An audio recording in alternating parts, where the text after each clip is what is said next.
இந்த நாட்களில் மாலை நேரங்களில் ஞாயிற்றுக்கிழமைகளில் இந்த ஆனரபிள் ஃபேமிலி, கனத்திற்குரிய ஒரு குடும்பமாக எவ்விதம் நம்முடைய குடும்பங்களை கர்த்தர் ஆசீர்வதிக்கிறார் என்பதை குறித்து இந்த நாட்களில் நாம் அற்புதமான தேவனுடைய வார்த்தைகளை நாம் கவனித்து கொண்டிருக்கிறோம். எபேசியர் 6வது அதிகாரம் முதல் 3 வசனங்களை மையமாக நாம் வைத்து ஆரம்பித்திருக்கிறோம். அதில் வேதம் முதல் வசனமே விதமாக சொல்லுகிறது, பிள்ளைகளே உங்கள் பெற்றோருக்கு கர்த்தருக்கு கீழ்ப்படியுங்கள், இது எப்படி இருக்கிறது, நியாயம் என்று வேதம் சொல்லுகிறத நம்ம கவனிக்கிறோம். Obey your parents for this is right அப்படின்னு ஆங்கில மொழிபெயர்ப்பு சொல்லுகிறத நம்ம கவனிக்கிறோம். ஆகையினால நாம் வாழ்ந்து கொண்டிருக்கிற உலகம் எப்படிப்பட்டது என்று கேட்டால் பாருங்கள், இது நியாயம் என்று சொன்னால் ஒரு காலத்தில் பெரியவர்கள் சொன்னால் கேட்டுக்கொள்ள வேண்டும் என்று சொல்லக்கூடிய ஒரு சூழ்நிலையெல்லாம் மாறி இப்போது யார் பெரியவன்கிறதுலே ஒரு பிரச்சனை இருக்கிறது. சரி என்று சொன்னால் அது எதை அடிப்படையில் சரின்னு சொல்லுகிறீர்கள் என்கின்ற கேள்வி இருக்கிறது. இன்னும் குழப்பம் எப்படி இருக்குது என்று கேட்டால், அது உங்களுக்கு சரின்னா நீங்கள் வச்சுக்கோங்க, எங்களுக்கு எது சரியோ அதை மாத்திரம் நாங்கள் என்ன செய்வோம், நீங்கள் எங்களுக்கு சொல்ல வேண்டாம், நாங்களும் உங்களுக்கு எதுவும் சொல்ல போகிறதில்ல என்று லிவ் அண்ட் லெட் லிவ் அப்படின்னு அப்படி ஒரு தத்துவமெல்லாம் இருக்கக்கூடிய காலத்தில் பைபிள் சொல்லுகிறது திஸ் இஸ் ரைட் அப்படின்னு சொல்கிறார். சொல்லக்கூடியவர் யார் என்று கேட்போம் என்று சொன்னால், is a righteous God who can never be wrong. அவர் நீதி உள்ளவராக இருக்கிறபடினால் அவருடைய வார்த்தைகள் நீதி உள்ளதாக இருக்கிறது, அவருடைய கற்பனைகள் நீதி உள்ளதாக இருக்கிறது. அப்படிப்பட்ட தேவன் குடும்ப சூழ்நிலையில் வரும் பொழுது, பிள்ளைகளே பெற்றோருக்கு நீங்கள் கீழ்ப்படிவது நியாயம் என்று ஆண்டவர் சொல்கிறார். இப்போ கடந்த வாரத்தில் நம்ம கற்றுக்கொள்ளும் பொழுது பாருங்கள், பெற்றோருக்கு கீழ்ப்படிவது ஒரு புறம் இருக்க, முதலாவது தேவனுக்கு கீழ்ப்படிந்தால்தான் பெற்றோருக்கு என்ன செய்ய முடியும், நம்ம கீழ்ப்படிய முடியும். அதை இவ்விதம் நான் உங்களுக்கு சொன்னதை நான் நினைப்பூட்டும்படியாக விரும்புகிறேன். இப்போ சிலர் என்ன சொல்கிறாங்கன்னா, நாங்கள் பெற்றோருக்கெல்லாம் நம்மளால் என்ன செய்ய முடியாது, கீழ்ப்படிய முடியாது அப்படின்னு சொல்கிறாங்க. சரி, ஓகே, நீங்கள் ஆண்டவருக்கு கீழ்ப்படிவீங்களா அப்படின்னு சொன்னால் ஆண்டவருக்கு கீழ்ப்படிவோம், அவர் மேலே எங்களுக்கு என்ன இருக்கிறது, அன்பு இருக்கிறது, அவருக்கு கட்டாயம் கீழ்ப்படிவோம் அப்படின்னு சொல்கிறாங்க. இப்போ அவர் தான் சொல்கிறாரு, நீங்கள் யாருக்கு கீழ்ப்படியணும்னு சொல்கிறாரு, பெற்றோருக்கு கீழ்ப்படியணும்னு சொல்கிறாரு அப்படின்னு சொல்லும் பொழுது தான் இது வெறும் நான் ஆண்டவரை நேசிப்பேன் ஆனால் இவங்களை வெறுக்கிறேன், நான் ஆண்டவருக்கு கீழ்ப்படிவேன் ஆனால் இதுக்கு நான் கீழ்ப்படிய மாட்டேன் என்று சொல்லக்கூடிய அந்த முரண் இருக்கிறத நம்ம கவனிக்கிறோம். ஆகியனால கடந்த வாரத்தில் நம்ம கற்றுக்கொண்டது போல் ஆண்டவருக்கு கீழ்ப்படிவது ரொம்ப முக்கியமான ஒரு அம்சமாக வேதம் நமக்கு போதிக்கிறோம். அது what is the chief motivation to obey God. தேவனுக்கு கீழ்ப்படிவதற்கு பிரதானமான ஒரு நோக்கம், பிரதானமான உந்துதல் எதுன்னு அடிப்படையில் இருக்கிறது என்று கவனிக்கும் பொழுது பைபிள் சொல்லுகிறது அவர் மேல் நாம் வைத்திருக்கக்கூடிய அன்பு. ஆகினால மறுபடியும் இது ரொம்ப அற்புதமான ஒரு விஷயமாக இருக்கிறோம். கடமைக்காகவோ நிர்பந்தத்தின் நிமித்தமாகவோ வேறு வழி இல்லாமல் நம்ம கீழ்ப்படிவது எந்த விதமான தெய்வீகமான மாற்றங்கள் என்ன செய்யாது, கொண்டு வராது. ஆனால் உண்மையான மாற்றம் எதனால் வரக்கூடியதாக இருக்கிறது என்று கேட்டால், அவர் மேல் வைத்திருக்கிற அன்பின் விளைவு பைபிள் சொல்லுகிறது அவருடைய கற்பனைகளை கை கொள்ளுவதே அவர் மேல் நாம் வைத்திருக்கிற அன்பாக இருக்கிறது. அவருடைய கற்பனைகள் பாரமானவைகள் அல்ல என்றெல்லாம் வேதம் ரொம்ப அற்புதமாக போதிக்கிறத நம்ம கவனிக்கிறோம். இவைகளெல்லாம் ஒரு புறம் இருக்க, why do we still find it very hard and very difficult to obey? இதெல்லாம் அவருடைய கற்பனைகள் பாரமானவைகள் அல்ல. மறுபடியும் கேட்குறேன், ஆண்டவர் மேலே அன்பு வச்சுருக்கிறோமா? சின்சியராக சொல்ல முடியும், உண்மையாக ஆண்டவர் மேலே என்ன வச்சுருக்கிறோம்? பேதுரு தான் நினைவுக்கு வருகிறோம். இவர்கள் எல்லாரை பார்க்கலும் நீ என்னை நேசிக்கிறாயா அப்படின்னு கேட்கும் பொழுது பேதுரு ஒரு அற்புதமான வார்த்தை சொல்கிறாரு, அதை நீரே அறிவீர் அப்படின்னு சொல்கிறார். ஏன் அது ரொம்ப முக்கியம் என்று கேட்டால், உண்மையாக அவரை நேசிக்கிறோமா இல்லையா என்பதை நீங்களும் நானும் நம்மை நிதானிக்க முடியாது. உண்மையாக நிதானிக்க முடியும் என்று சொன்னால் அவர் மாத்திரம்தான் என்ன செய்ய முடியும், நிதானிக்க முடியும். சில நேரங்களில் repentance also comes under the same category.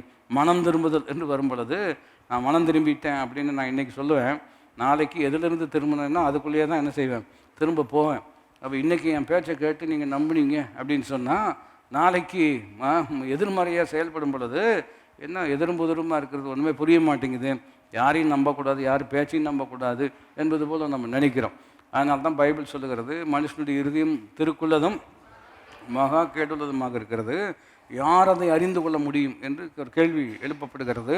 அடுத்த வசனத்தை கவனித்து பார்ப்போம் என்று சொன்னால், எல்லாருடைய இருதயங்களையும் கர்த்தர் என்ன செய்திருக்கிறார், அறிந்திருக்கிறார்.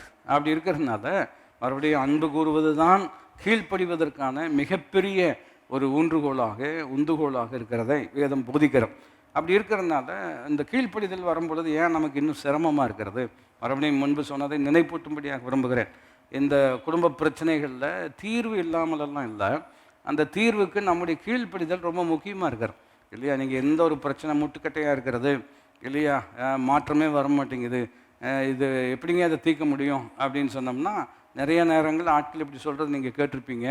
அவங்க கொஞ்சம் ஈகோ விட்டு கொடுத்தாங்கன்னா சீக்கிரம் என்ன ஆயிரும், சரியாயிரும்னு சொல்லுவாங்க. அப்போ நீங்கள் அவங்கக்கிட்ட போய் கொஞ்சம் விட்டு கொடுங்களேன் அப்படின்னு கேட்டோம்னா அவங்க என்ன சொல்லுவாங்க அப்படின்னா, எங்கிட்ட சொல்கிறீங்களவா, அவங்கள போய் விட்டு கொடுக்க சொல்லுங்கள் அப்படின்னு சொல்லுவாங்க. நீங்கள் அவங்ககிட்ட போனீங்கனாலும் இதே கதை தான். நான் சொல்ல விலையும் கொள்ள முடிகிறதா, ஃபஸ்ட்டு உடனே நியாயம் பேச ஆரம்பிச்சிருவாங்க. அவங்க தானே ஃபஸ்ட்டு செஞ்சாங்க, அவங்கள விட்டு கொடுக்க சொல்லுங்கள் அப்படின்னு இப்படியே பேசிகிட்டு இருக்கிறாங்க. அதனால தான் கேஸுன்னு போயிட்டா எவ்வளோ வருஷம் ஆகும், எவ்வளோ வருஷமானாலும் அது அப்படி தான் எடுத்துகிட்டே என்ன செய்யும், போகும் இல்லையா? அப்போது கஷ்டம் இதனால் இருக்கிறது என்று கேட்டால் நமக்கு தீர்வு இல்லாமல் இருப்பதினால் அல்ல.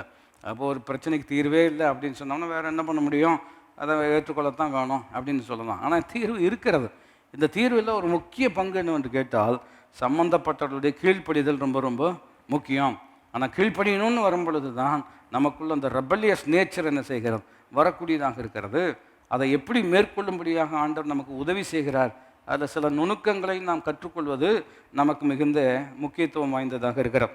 யாக்கோபு நிருபம் 1வது அதிகாரத்தை நாம் திருப்பிக் கொள்வோம் என்று சொன்னால், யாக்கோபு பழைய ஏற்பாட்டில் நீதிமொழிகள் மாதிரி ஒரு விதமாக ஒப்பனையாக சொல்வார். எப்படி நீதிமொழிகளில் ஸ்ட்ரைட் ஃபார்வர்டாக பிளண்ட்டாக சொல்லப்படுகிறது அல்லவா, அதுபோல் யாக்கோபு ரொம்ப இட் டசன்ட் மீன்ஸ் வேர்ட்ஸ். அவர் சட்டுன்னு சொல்லக்கூடிய, தெளிவாக சொல்லக்கூடிய அற்புதமான வேத பகுதியாக இருக்கிறார். இப்போ அவர் சொல்கிறார், என்ன எப்படி போதிக்கிறார் என்று நாம் பார்ப்போம் என்று சொன்னால், இந்த கீழ்ப்படிதலுடைய அவசியம் எவ்வளோ முக்கியமாக இருக்கிறது. இந்த கீழ்ப்படிதல் இல்லை அப்படின்னு சொன்னோம்னா என்ன ஒரு நிலை ஒரு மனுஷனுக்குள்ளே வருகிறது என்பதையெல்லாம் ரொம்ப அற்புதமாக சொல்லுகிறார். யாக்கோபு நிருபம் 1வது அதிகாரம் 22ஆம் வசனம் முதல் 25ஆம் வசனம் மட்டுமாக இந்த வசன பகுதியை நாம் எல்லாரும் இணைந்து நாம் வாசிக்கலாம். அல்லாமலும் நீங்கள் உங்களை வஞ்சியாதபடிக்கு திருவசனத்தை கேட்கிறவளாய் மாத்திரமல்ல, அதன்படி செய்கிறவளாயும் இருங்கள். என்னத்தினால் எனில், ஒருவன் திருவசனத்தை கேட்டும் அதன்படி செய்யாதவனானால் கண்ணாடியிலே தன் சுவாப முகத்தை பார்க்கிற மனுஷனுக்கு ஒப்பாயிருப்பான். அவன் தன்னைத்தான் பார்த்து அவ்விடம் விட்டு போன உடனே தன் சாயல் என்னதென்பதை மறந்து விடுவான். சுயாதீன பிரமாணமாகிய பூரண பிரமாணத்தை உற்று பார்த்து அதிலே நிலைத்திருக்கிறவனே கேட்கிறதை மறக்கிறவனாக இராமல் அதற்கேற்ற கிரியை செய்கிறவனாக இருந்து தன் செய்கையில் எப்படி இருப்பான், பாக்கியவனாக இருப்பான். ரொம்ப தெளிவாக ஸ்ட்ரைட் ஃபார்வர்டாக சொல்கிறார்.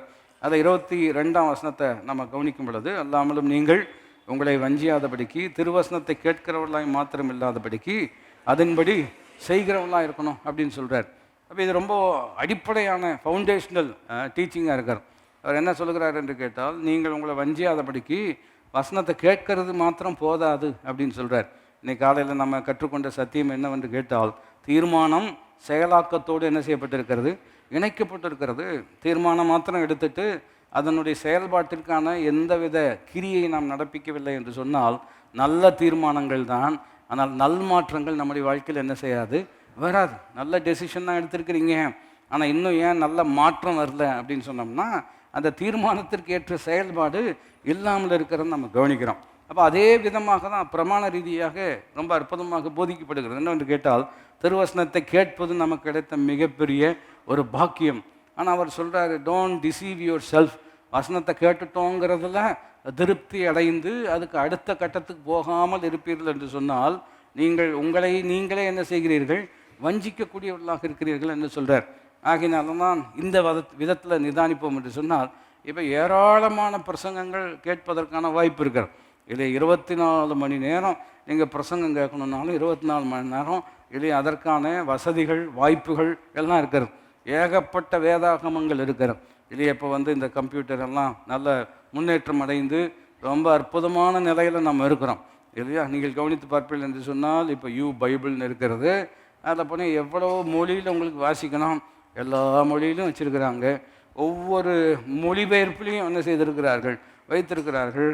நேரடியாக கிரேக்க மொழியிலிருந்து வாசிக்கணுமா வாசிக்கலாம். டிரான்ஸ்லிட்டரேஷன் வச்சுருக்கிறாங்க இல்லையா. ஒரு வார்த்தைக்கு அப்படியே லிட்ரல் டிரான்ஸ்லேஷன் இங்கிலீஷில் கொடுத்துருப்பாங்க அல்லது தமிழில் வேணால் கொடுத்துருப்பாங்க. ஆகையினால அறிவு சம்பந்தப்பட்ட விஷயத்தில் எந்த விதத்திலும் நமக்கு குறைவே இல்லை. இன்னும் சொல்ல வேண்டும் என்று சொன்னால், கிறிஸ்தவ வரலாற்றிலே வைத்து த மோஸ்ட் அட்வான்டேஜியஸ் டைமில் தான் நம்ம வாழ்ந்து கொண்டு இருக்கிறோம். மிகவும் சாதகமான சூழ்நிலை, அறிவு சம்பந்தப்பட்ட விஷயத்தில் மிகவும் சாதகமான. பவுல் ஒரு இடத்துல எழுதுறாரு அல்லவா, இதை நீங்கள் வாசித்த பின்பு இன்னொரு திருச்சபைக்கு இதை வாசிக்க கொடுத்துட்ருங்கன்னு சொல்கிறார். அந்த லெட்டர் இருக்கிறது அல்லவா, நீங்கள் வாசிக்கணும். வாசித்து முடிச்சதுக்கப்புறம் இன்னொரு திருச்சபைக்கு அதை என்ன செய்யணும், கொண்டு போய் கொடுக்கணும். இப்போ நமக்கு அப்படியெல்லாம் கிடையாது. தயவு செய்து வாசிக்கணும். ஏன்னா எல்லாருக்கிட்டையும் என்ன இருக்கிறது, ஒவ்வொரு காப்பி இருக்கிறதுங்கிற மாதிரி தான் இருக்கிறது. அப்போ என்ன பிரச்சனை, பிரசங்கம் கேட்குறதுல பிரச்சனையா? பாருங்கள், பழைய ஏற்பாட்டில் ஒரு வசனம் இருக்கிறது, வசனம் கேட்கக்கூடாத ஒரு பஞ்சகாலம் வரும் என்ன இருக்கிறோம். அது ரொம்ப அற்புதமான உண்மையான ஒரு விஷயந்தான். ஆனால் இப்போ அப்படி இல்லைன்னு தான் நம்ம சொல்ல முடியும். ஏன்னால் ஏராளமான எளிய பிரசங்கங்கள் கேட்பதற்கான வாய்ப்பு இருக்கிறது. அப்போ இவ்வளோ வேத அறிவு இருக்கிறது, இவ்வளோ பிரசங்கங்கள் இருக்கிறது, இவ்வளோ வசதிகள் இருக்கிறது. இவ்வளோலாம் இருந்தும் ஏன் இன்னமும் மாற்றம் வர்றதில்லை? இன்னும் ஒரு சேஞ்ச், ஒரு ரேடிக்கல் சேஞ்ச் என்று சொல்வார்கள். அடிப்படையிலேயே ஒரு தெய்வீகமான மாற்றம் இன்னும் ஏன் வரல அப்படின்னு ஒரு கேள்வி கேட்போம் என்று சொன்னால், யாக்கோபு பல 1000 வருஷங்களுக்கு முன்பதாகவே அவர் சரியான அந்த பிரச்சனையில் விரல் வச்சிருக்கிறார் இல்லையா? Points at the right point. எங்கே பிரச்சனை இருக்கிறதுங்கிற கரெக்டாக சொல்கிறார்.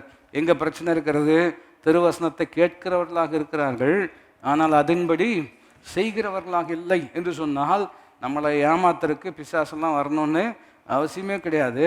நம்மளை நாமே என்ன செய்வோம், ஏமாற்றிக்குவோம். ஞாயிற்றுக்கிழமை பாருங்கள், இன்றைக்கி நமக்கு கிடைத்த மிகப்பெரிய பாக்கியம்.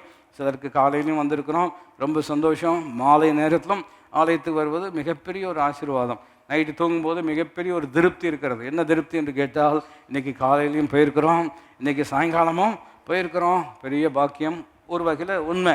ஆனால் இது அதில் திருப்தி அடைஞ்சிட்டோம் அப்படின்னு சொன்னோம்னா, நம்முடைய வாழ்க்கையில் பாருங்கள், அடுத்த செயல்பாடு இல்லாத பட்சத்தில் எந்த விதமான மாற்றம் என்ன செய்யாது, வராது.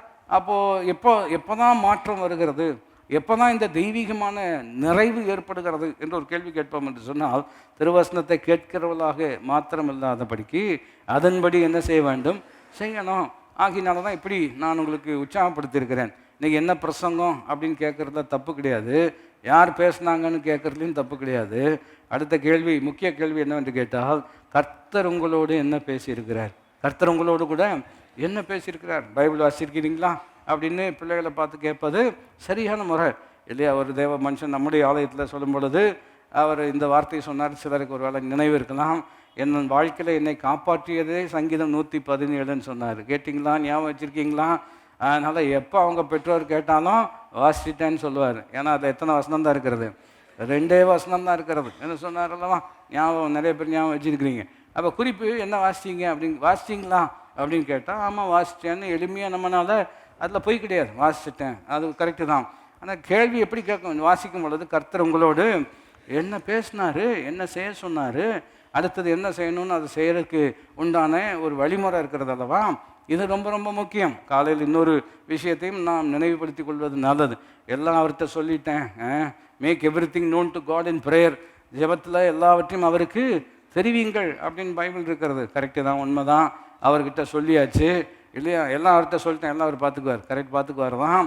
ஆனால் இன்னொரு கேள்வியும் இருக்கிறதே, நாம் அவர்கிட்ட பேசும் பொழுது அவர் திரும்ப நம்மோடு என்ன செய்கிறார், பேசக்கூடியவராக இருக்கிறார் அல்லவா? ஆகினால 2 மணி நேரம் அவர்கிட்ட பேசினேன். இப்போ எளிமையான உதாரணம் பல முறை நான் உங்களுக்கு சொல்லியிருக்கிறேன். ஒருத்தர்கிட்ட ரொம்ப நேரம் நீங்கள் பேசிகிட்டே இருக்கிறீங்க அப்படின்னு சொன்னோம்னா, பேசி முடித்த உடனே அடுத்தது உங்கள் வீட்டில் கேட்பாங்க, என்ன அவ்வளோ பேச்சு அப்படின்னு கேட்பாங்க இல்லையா? அதுக்கப்புறம் இன்னொரு கேள்வி கேட்பாங்க. என்ன கேட்பாங்க, என்ன பேசுனீங்க அப்படின்னு கேட்பாங்க. அது ஒன்றும் இல்லைங்கிறதான் பொதுவான பதிலாக இருக்கும். ஒன்றும் இல்லாமல் எப்படி 2 மணி நேரம் பேசுனீங்க, இதை பேசணும், அதுதான் எது நான் சொல்ல விளங்கி கொள்ள முடிகிறதா? அப்போ 2 மணி நேரம் ஜோம் பண்ணேன் அப்படின்னு சொன்னோம்னா ரொம்ப சந்தோஷம்தான் இல்லையா? எல்லாமே அவர்கிட்ட சொல்லிட்டேன், உங்களை குறிச்சுன்னு சொன்னேன், சரி ரொம்ப சந்தோஷம்தான். இப்போ அவர் என்ன சொன்னார் இல்லையா? ஏனென்றால் மனிதன் அப்பத்தினால் மாத்திரமல்ல, தேவனுடைய வாயிலிருந்து புறப்படும் ஒவ்வொரு வார்த்தையினாலும் என்ன செய்வான், பிழைப்பான். அப்போது ஒரு வகையில் சொல்லணுன்னா, நான் பிரச்சனையை சொல்லுகிறேன், ஆண்டவர் எப்படி இருக்கிறது அப்படி இருக்கிறது, என்னால் தாங்க முடியல, கஷ்டமாக இருக்கிறது, சரிதான். ஆனால் அவர் சொல்லும் பொழுது என்ன சொல்ல போகிறாரு, அதையும் கேட்குற, என் பிரச்சனையை கேட்டீங்கன்னா உனக்கு அப்படி சொல்லுவாரா? இல்லையா இல்லையா? நான் பிரச்சனையை சொல்லுகிறேன் பாருங்கள், I express my problems to God. அவர் வாய் திறந்து பேசினால் it becomes a promise in my life. நான் என்னுடைய பிரச்சனையை அவரிடம் சொல்லுகிறேன், அவர் வாய் திறந்து சொல்லும் பொழுது என் பிரச்சனைகளை தீர்க்கக்கூடிய வாக்குத்தத்தங்களை எனக்கு கொடுக்கக்கூடியவராக இருக்கிறார். வாக்குத்தத்தங்களோடு வழிமுறைகள் இருக்கிறது என்பதையெல்லாம் நாம் கவனித்திருக்கிறோம். அப்போ இங்கு யாக்கோபு சொல்லக்கூடிய பிரதான விஷயம் என்னவென்று கேட்டால், நிறைய பேர் நம்ம எப்படி ஏமாற்றிக்கிறோம், அது நம்ம எப்படி ஒரு தவறான திருப்திக்குள்ளே போயிடுறோம் அப்படின்னு சொன்னோம்னா, வசனத்தை கேட்பதிலேயே நமக்கு என்ன ஆகிவிடுகிறது, திருப்தி ஆகிவிடுகிறது. ஆனால் அது ஒரு பகுதி தான். அதுக்கு அடுத்த பகுதி தான் ரொம்ப ரொம்ப முக்கியம். என்ன கேட்டிருக்கிறோமோ அதன்படி செய்யும் பொழுது தான் தன் செய்கையில் அவன் எப்படி இருப்பான், பாக்கியவானாக இருப்பான் என்று வேதம் சொல்லுகிறது நம்ம கவனிக்கிறோம். ஒரு தேவ மனுஷன் எப்படியாக சொல்கிறார், obedience to the word is the most basic spiritual ரிக்குவயர்மெண்ட்னு சொல்கிறார். அதாவது தேவனுடைய வார்த்தைக்கு கீழ்ப்படிவது தான் ஆவிக்குரிய அடிப்படை தேவையாக இருக்கிறது இல்லையா, ஆவிக்குரிய அடிப்படை தேவையாக இருக்கிறது என்று சொல்கிறார். இன்னொரு தேவ மனுஷன் எப்படி சொல்கிறார் என்பதை நாம் கற்றுக்கொள்வது நமக்கு நல்லது. Obedience is the necessary human response to God's grace. இது ரொம்ப ஆழமாக இருக்கிறது, ரொம்ப அற்புதமாக இருக்கிறது. தேவ கிருபைக்கு மனிதன் கொடுக்கக்கூடிய பிரதிமொழி ரெஸ்பான்ஸ் எப்படி இருக்கிறது என்று கேட்டால், அவர் சொல்லக்கூடிய வார்த்தைக்கு நாம் என்ன செய்வது, கீழ்ப்படிவது. ஏன் இது மறுபடியும் ரொம்ப முக்கியம்? இது ரொம்ப அடிப்படையான ஒரு சத்தியத்தோடு இணைக்கப்படுகிறது. எந்த சத்தியம் என்று கேட்போம் என்று சொன்னால், அதே யாக்கோபு தான் சொல்கிறாரு, விசுவாசம் இருந்தால் கட்டாயம் என்ன இருக்க வேண்டும், கிரியை இருக்கணும்னு சொல்கிறார். நமக்கு நிறைய பேர், நான் கடந்த வாரத்தில் இந்த வசனத்தை நம்ம கவனித்தோம் அல்லவா, பிசாசந்தான் விசுவாசிக்கிறான்னு போட்டிருக்கிறோம். பிசாசந்தான் விசுவாசிக்கிறான், விசுவாசித்து நடங்குகிறான் என்று இருக்கிறோம்.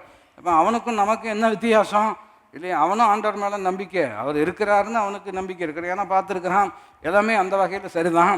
நாமும் அவர் மேலே நம்பிக்கை வச்சுருக்கிறோம். அப்போ அவனுக்கும் நமக்கும் என்ன வித்தியாசம் என்று கேட்டால், பாருங்கள், இந்த கீழ்ப்படிதலில் தான் என்ன இருக்கிறது, வித்தியாசமே இருக்கிறது என்பதை வேதம் நமக்கு போதிக்கிறோம். அப்போது விசுவாசம் இருக்கிறது என்று சொன்னால், faith is the positive response to God's கிரேஸுங்கிறது ரொம்ப அடிப்படையான ஒரு சத்தியம்.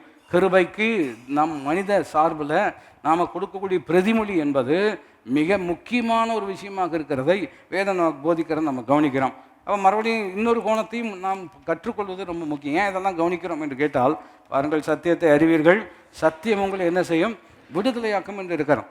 அப்போது கிருபையினால் விசுவாசத்தை கொண்டு நாம் என்ன செய்யப்படுகிறோம், ரட்சிக்கப்படுகிறோம் இல்லையா? இதுக்கும் கீழ்ப்படிதலுக்கும் என்ன சம்பந்தம், நிறைய சம்பந்தம் இருக்கிறோம்.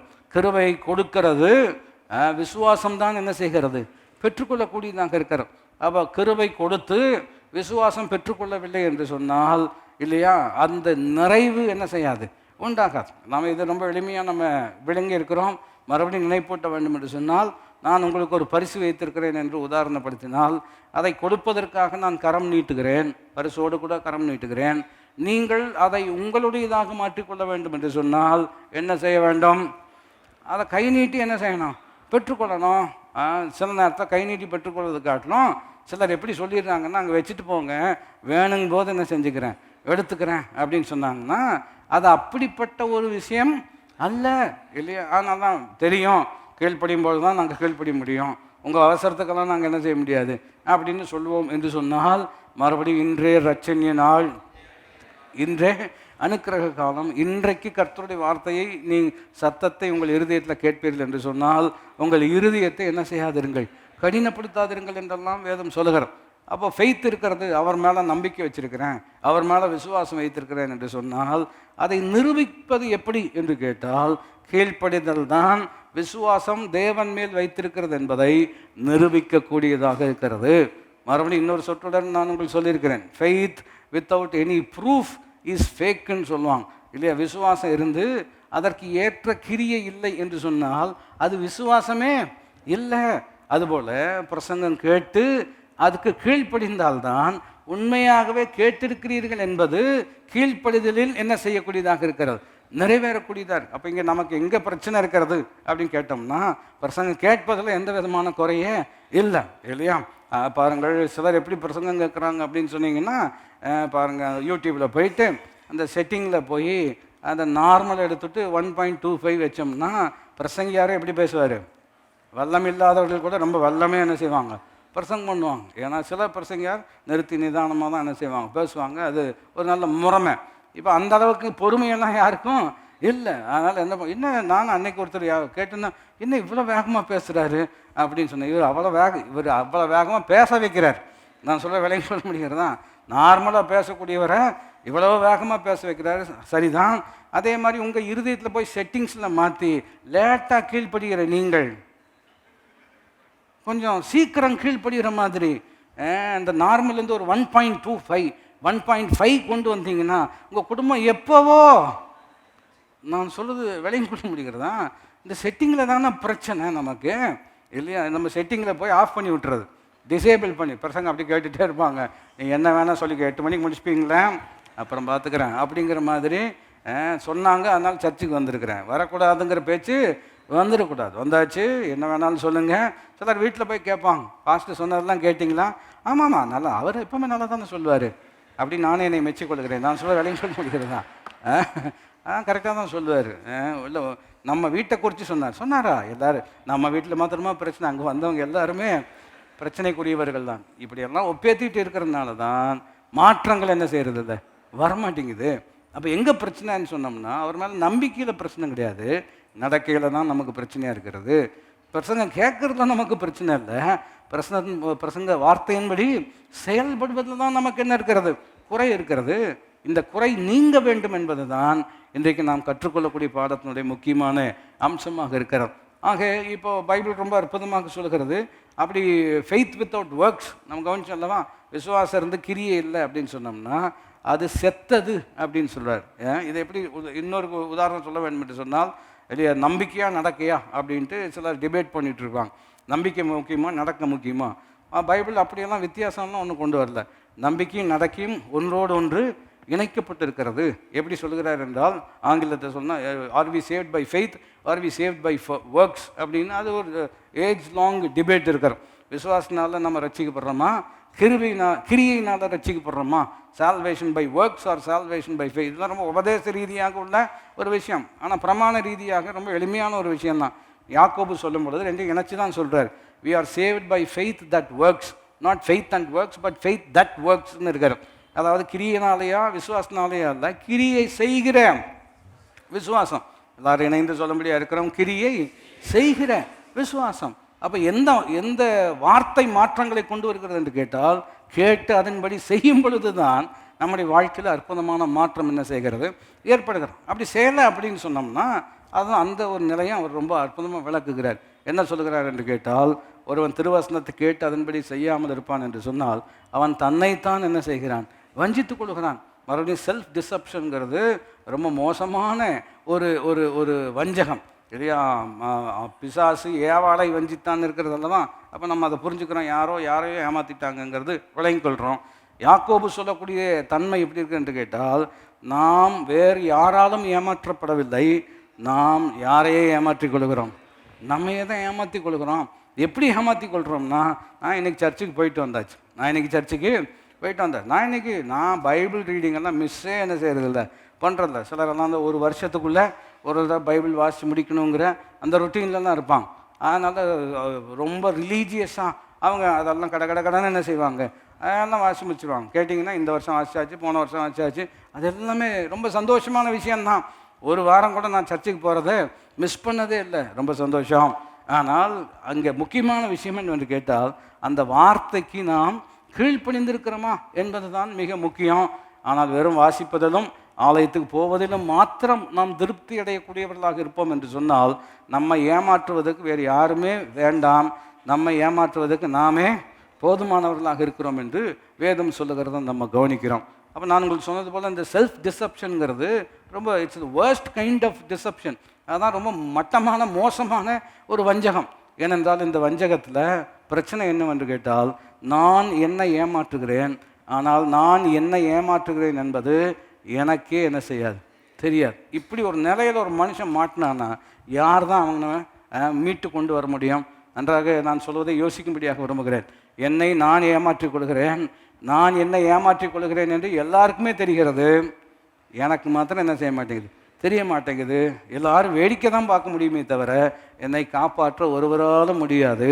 ஆனால் பைபிள் சொல்லுகிறது, உலகத்தில் வந்த எந்த மனுஷனையும் பிரகாசிப்பிக்கிற மெய்யான ஒளி குமாரன் உங்களை விடுதலையாக்கினால் மெய்யாகவே அந்த மெய்யான விடுதலை எப்படி வருகிறது என்று கேட்டால், சத்தியத்தை அறிவீர்கள், சத்தியம் உங்களை என்ன செய்யும், வசனத்தினுடைய வெளிச்சம் எப்படி இருக்கிறது என்று கேட்டால் நம்முடைய கண்களை திறக்கக்கூடியதாக இருக்கிறது. அந்த கண்களை திறந்ததின் விளைவு அந்த வெளிச்சத்தில் நாம் வெளிச்சம் காணும்படியாக தேவன் அற்புதமான ஒரு மாற்றத்தை நமக்குள்ள என்ன செய்கிறார், கொண்டு வரக்கூடியவராக இருக்கிறார். ஆகினால இன்னைக்கு நம்ம ஜெபிக்க தான் வேணும். ஆண்டவரே, give us a responsive heart. எல்லாரும் இணைந்து சொல்லும்படியாக இருக்கிறோம். Lord give us a responsive ஹார்ட்னா மறுபடியும் புதிய உடன்படிக்கை குறித்து சொல்லும் பொழுது கல்லான இருதயத்தை நம்மை விட்டு எடுத்து சதையான இருதயத்தை கொடுக்குறார். அதனுடைய கருத்து என்னவென்று கேட்டால், கல் நெஞ்சன்னா நீங்கள் புரிஞ்சிக்க முடியும், எல்லாருக்கும் அந்த வார்த்தை தெரியும். பெரிய கல் நெஞ்சன் அப்படின்னா என்ன அர்த்தம்? எவ்வளவு சொன்னாலும் அவனுக்கு எந்த விதமான ரியாக்ஷனே இல்லாமல் இருக்கிறது கல் நெஞ்சன்னு சொல்கிறோம். ரெஸ்பான்சிவ் ஹார்ட்னா என்ன அர்த்தம் என்று கேட்டால், பாருங்கள், நாம் சொல்லக்கூடிய வார்த்தைக்கு பிரதிமொழி என்ன செய்கிறது இருக்கிறது, ரெஸ்பான்ஸ் இருக்கிறது. பாருங்கள், ஒருவர் பலவீனப்படுறாரு, டாக்டர்கிட்ட கொண்டு போகிறாங்க, ஹார்ட்டில் ஏதோ பிரச்சனை இருக்கிறது, பல்ஸ் டவுன் ஆகுது, அதெல்லாம் நம்ம பல விதங்களில் பார்த்துருக்குறோம். அப்புறம் பாருங்கள், அதை மறுபடியும் ரிவைவ் பண்ணுவதற்கு ஷாக்கு கொடுத்து பார்க்குறாங்க, மசாஜ் பண்ணி பார்க்குறாங்க, அதெல்லாம் பண்ணி எந்த விதமான மாற்றம் இல்லை அப்படின்னு சொன்னோம்னா ரெஸ்பான்ஸே இல்லை அப்படின்னு சொல்கிறாங்க. ரெஸ்பான்ஸ் இல்லை அப்படின்னு சொன்னால் ஆள் என்ன ஆயிடுச்சுன்னு அர்த்தம், போயிடுச்சுன்னு அர்த்தம். நான் சொல்கிறேன், நம்முடைய இருதயம் பாருங்கள் இன்றைக்கு ரெஸ்பான்சிவ் ஹார்ட்டாக ஆண்டவரே சொல்லும் அடியேன் கேட்கிறேன் என்கின்ற ஒரு அற்புதமான நிலைக்கு நீர் கொண்டு வரணும். அப்படி ஒரு ரெஸ்பான்சிவ் ஹார்ட் கணவனுக்கு இருக்கிறது, மனைவிக்கு ஒரு ரெஸ்பான்சிவ் ஹார்ட் இருக்கிறது, பிள்ளைகளுக்கு ஒரு ரெஸ்பான்சிவ் ஹார்ட் இருக்கிறது, பாஸ்டருக்கு ஒரு நல்ல ரெஸ்பான்சிவ் ஹார்ட் இருக்கிறது, விசுவாச மக்களுக்கு ஒரு நல்ல ரெஸ்பான்சிவ் ஹார்ட் இருக்கிறது என்று சொன்னால், நீங்கள் இங்கு இப்பொழுது இருப்பதை பார்க்கலாம் கட்டாயம் 1000 மடங்கு ஆசீர்வாதமாகத்தான் இருக்க முடியும். அப்போ இன்றைக்கி நம்மை நாம் ஏமாத்தாதபடிக்கு ஒருவர் ஜெபித்தது போல, கர்த்தாவே என்னிடமிருந்து என்னை காப்பாற்றுவீராக. சொல்லுங்கள், என்னிடமிருந்து என்னை நீர் என்ன செய்ய வேண்டும், காப்பாற்ற வேண்டும். இதைத்தான் எரேமியாவும் புரிஞ்சு ஜெபம் பண்ணுறார். என்னை திருப்பும், அப்பொழுது நான் திரும்புவேன் என்ன சொல்கிறார், வாசிச்சிருக்கீங்களா? என்னை திருப்பும். மறுபடியும் அதை ரொம்ப ரொம்ப உணர்வாக ஜெபம் பண்ணுறார். என்னை தண்டியும், ஆனால் மட்டாய் தண்டியும் என்ன சொல்கிறார், கேட்டிருக்கீங்களா? வாசிச்சிருக்கீங்களா? என்னை தண்டியும், ஆனால் மட்டாய் தண்டியும், நான் பணியாத மாட்டை போல் இருக்கிறேன். இவ்வளவோ உண்மையாக யாரும் ஜெபம் பண்ணியிருக்காங்களான்னு தெரியல, ஆனால் ரொம்ப சின்சியராக ஜெபம் பண்ணுறாரு. என்னை தண்டித்தாலும் பரவாயில்ல, என்னை நீர் திருத்த வேண்டும்.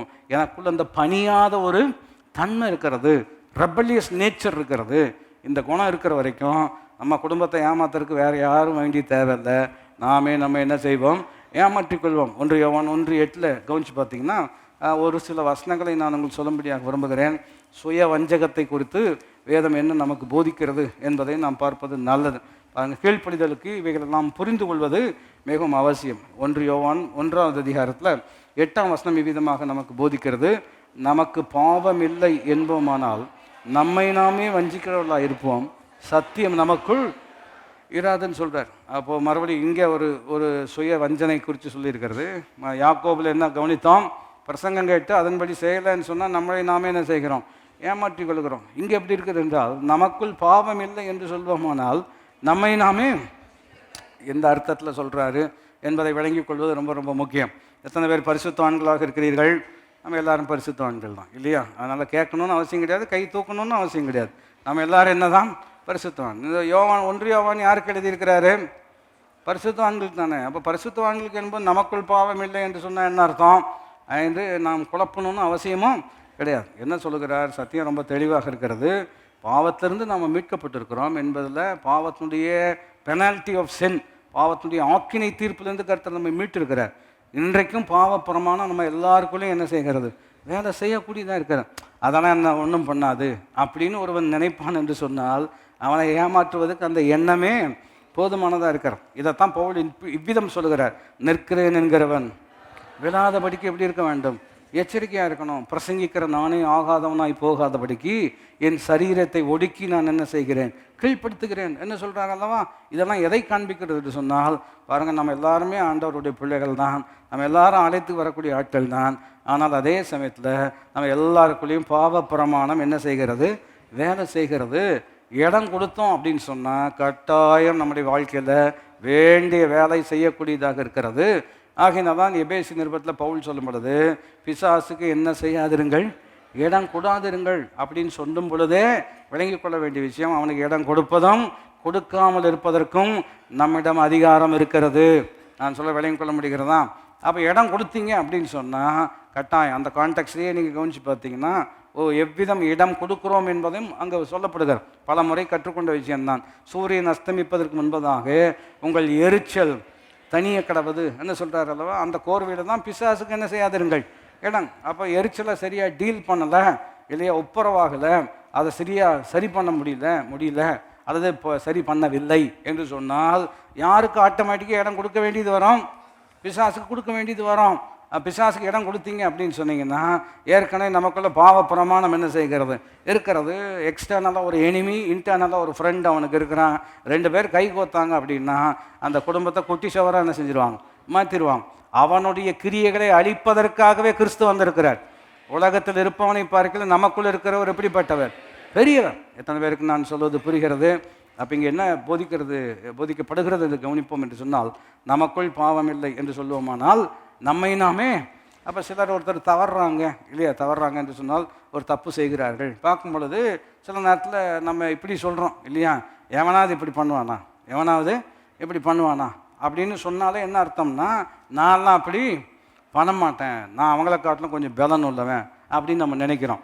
இப்படி நினைப்பது தான் நாம் தவறுவதற்கான முதல் படி. சொற்கள் இப்படி நினைப்பது தான் நாம் தவறுவதற்கான முதல் படி. காரணம் என்னவென்று கேட்டோம்னா, இந்த ஓவர் கான்ஃபிடென்ஸ் வருது அல்லவா, நான்லாம் அப்படி பண்ண மாட்டேன், அவங்க வேணால் அப்படி பண்ணலாம். பேதுரு சொல்கிறாரല്ലോ, அதான் சூப்பரான ஒரு உதாரணம். இவர்கள் எல்லாரும் உம்மை விட்டு ஓடி போனாலும் நான் என்ன செய்ய மாட்டேன், ஓட மாட்டேன்னு சொல்கிறார். நல்ல எண்ணத்தில் தான் சொல்கிறாரு. ஆனால் பிரச்சனை என்னன்னு சொன்னோம்னா, நல்ல எண்ணம் இருக்கிறது, அதை சஸ்டெயின் பண்ணக்கூடிய அளவுக்கு கேரக்டர் கிடையாது. நான் சொல்கிறேன், அவனுக்குள்ளேயும் பிரச்சனை இருக்குது, அவருக்குள்ளேயும் பிரச்சனை இருக்கிறோம். ஏசு அதையெல்லாம் அறிஞ்சு சொல்கிறாரு, நாளை சேவல் 3 முறை 2 முறை கூவுவதற்கு முன்பதாக நீ சேவலை முந்திக்கொண்டு 3 முறை என்ன செய்வாய். இப்படி சொன்னோன்னா பேதுரு எப்படி ரிசீவ் பண்ணியிருப்பார்னு நினைக்கிறீங்க இல்லையா? இப்போ நீங்கள் போய் சின்சியராக ஒருத்தர் சொல்கிறீங்க, யார் போனாலும் நான் உன் கூடவே இருப்பேன், நீ தான் ஃபஸ்ட்டு ஓட போகிற அப்படின்னு சொன்னோன்னா, இவன்கிட்ட சொன்ன பாரு கட்டாயம் இதுக்காகவே நான் ஓடணும் அப்படிங்கிற மாதிரி தோணாதான் இல்லையா? அப்போ பேதுரு எப்படி ரிசீவ் பண்ணியிருப்பான்னு நினைக்கிறீங்க? சின்சியராக போய் சொல்கிறார். ஏசு சொல்கிறார், நான் மரிக்க போகிறேன், இல்லை நான் இருக்கிற வரைக்கும் அது நடக்காது, அப்படியே மரணமே வந்தாலும் நான் உம்மோடு கூட என்ன செய்வேன், மரிப்பேன் அப்படின்னு சொன்னால் அவர் சொல்கிறாரு, நாளை காலையிலுக்குள்ளே 3 தடவை நீ என்ன செய்வான். இப்போது மறுபடியும் நீங்கள் கவனிச்சு பார்த்தீங்கன்னா எல்லா சீசரும் சொன்னார்கள்னு இருக்கிறோம் அந்த பகுதியில். பேதுரு சொன்னதுக்கப்புறம் எல்லாரும் சொல்கிறாங்க, நாங்களும் உங்களை விட்டு என்ன செய்ய மாட்டோம், ஓடி போக மாட்டோம். சொன்ன ஒருத்தர் கூட நிற்கல. காரணம் என்ன அப்படின்னு சொன்னோம்னா, அவங்க நினைக்கிறாங்க நான்லாம் அப்படி பண்ணவே மாட்டேன். நான் சொல்கிறேன், நீ இதுவும் பண்ணுவேன். இன்னொருத்தர் ரொம்ப அற்புதமான ஒரு அப்சர்வேஷன் இல்லையா பண்ணுறார். இயேசு காட்டி கொடுக்கப்பட்ட அன்று ராத்திரி அந்த சூழ்நிலை இருக்கிறது அல்லவா, உங்களில் ஒருவன் என்னை காட்டி கொடுப்பான் அப்படின்னு சொல்கிறார். அப்போது சீஷர்கள் கவனிச்சுப்பார், அந்த இடத்துல ரொம்ப அற்புதமான மெச்சூரிட்டி இருக்குதுன்னு சொல்கிறாங்க. ஒவ்வொரு சீஷனும் எப்படி சொல்கிறார்கள் என்று கேட்டால், அவன் தானே அப்படின்னு யாருமே சொல்லலை. எல்லாருமே என்ன தான் சொல்கிறாங்க, நானோ. அப்போ ஒரு ஸ்காலர் எப்படி அதை அப்சர்வ் பண்ணுறாரு என்று கேட்டால், அந்த நிலையில் சீஷர்களை பார்த்தீங்கன்னா எல்லாருக்குமே புரிகிறது, நானும் துரோகம் செய்யக்கூடிய குணம் எனக்குள்ளும் இருக்கிறது. நான் சொல்கிறது எத்தனை பேர் விலையும் கொள்ள முடியும்? இன்னொரு பொது அறிவு எப்படி சொல்கிறது என்றால், you can always trust on the greed of man. மனுஷனுக்கு பேராசை இருக்கிறதுனால பணம் இருக்கிறவர்கள் எதையும் அவர்களால் சாதிக்க முடியும். காரணம், இந்த பேராசை இருக்கிற வரைக்கும் அதை நம்ம கட்டாயம் என்ன செய்ய முடியும், சார்ந்து கொள்ள, அதை பயன்படுத்த முடியும்னு சொல்கிறாங்க. இது பொது அறிவே ஒரு விஷயத்தை சொல்லுகிறது, நமக்குள்ள எல்லாருக்குள்ள என்ன இருக்கிறது பிரச்சனை. ஆனால் குறிப்பு என்னவென்றால், கிறிஸ்தவர்களாகி நமக்கு இருக்கக்கூடிய மிகப்பெரிய தெளிவு என்னவென்று கேட்டால், உலகத்தில் இருப்பவனை பார்க்கலாம் எனக்குள்ள இருக்கிறவர் எப்படிப்பட்டவர், பெரியவராக இருக்கிறார். ஆமாம், பாவப்பிரமாணம் இருக்கிறது, பாவம் உன் வாசப்படியில் படுத்திருக்கிறது, அது உன்னை ஆண்டு கொள்ளும்படி விரும்புகிறது, நீ அதை ஆண்டு கொள்ள வேண்டும் என்று ஆதியாகவும் 4ஆம் அதிகாரத்திலே சொல்லப்பட்டிருக்கிறார். நான் சொல்லுகிறேன், அது நம்மை ஆண்டு கொள்ள விரும்புகிறது. அதை ஆண்டு கொண்டவர், அதை முறியடித்தவர் நமக்குள்ளாக இருக்கிறார். ஆகினால ஏமாற்றி கொள்ளக்கூடாது.